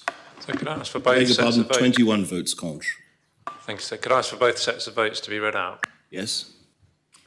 Those members voting for the Connaught Harbour, St Lawrence, St Brelard, Trinity and St John, and Deputies Labby, Doublé, Morel, Ayer, Gardner, Gorst, Moore, War, Miles, Scott, Renouf, Rose Binet, Jearn, Miller, Howe, Tom Binet, Ferry, Alex Curtis, Barbara Ward, Wilson and Stevenson. And those members voting contre, the Connaught Harbour, St Helier, St Martin, St Clement, Grouville, St Juan, St Mary and St Saviour, and Deputies Southern, Tadier, Luce, Le Hegara, Alves, Farnham, Mezek, Coles, Horay, Catherine Curtis, Feltham, Kovac, Andrews and Rob Ward. Well, I propose adjournment. Adjournment is proposed. The Assembly stands adjourned until 9:30 tomorrow morning.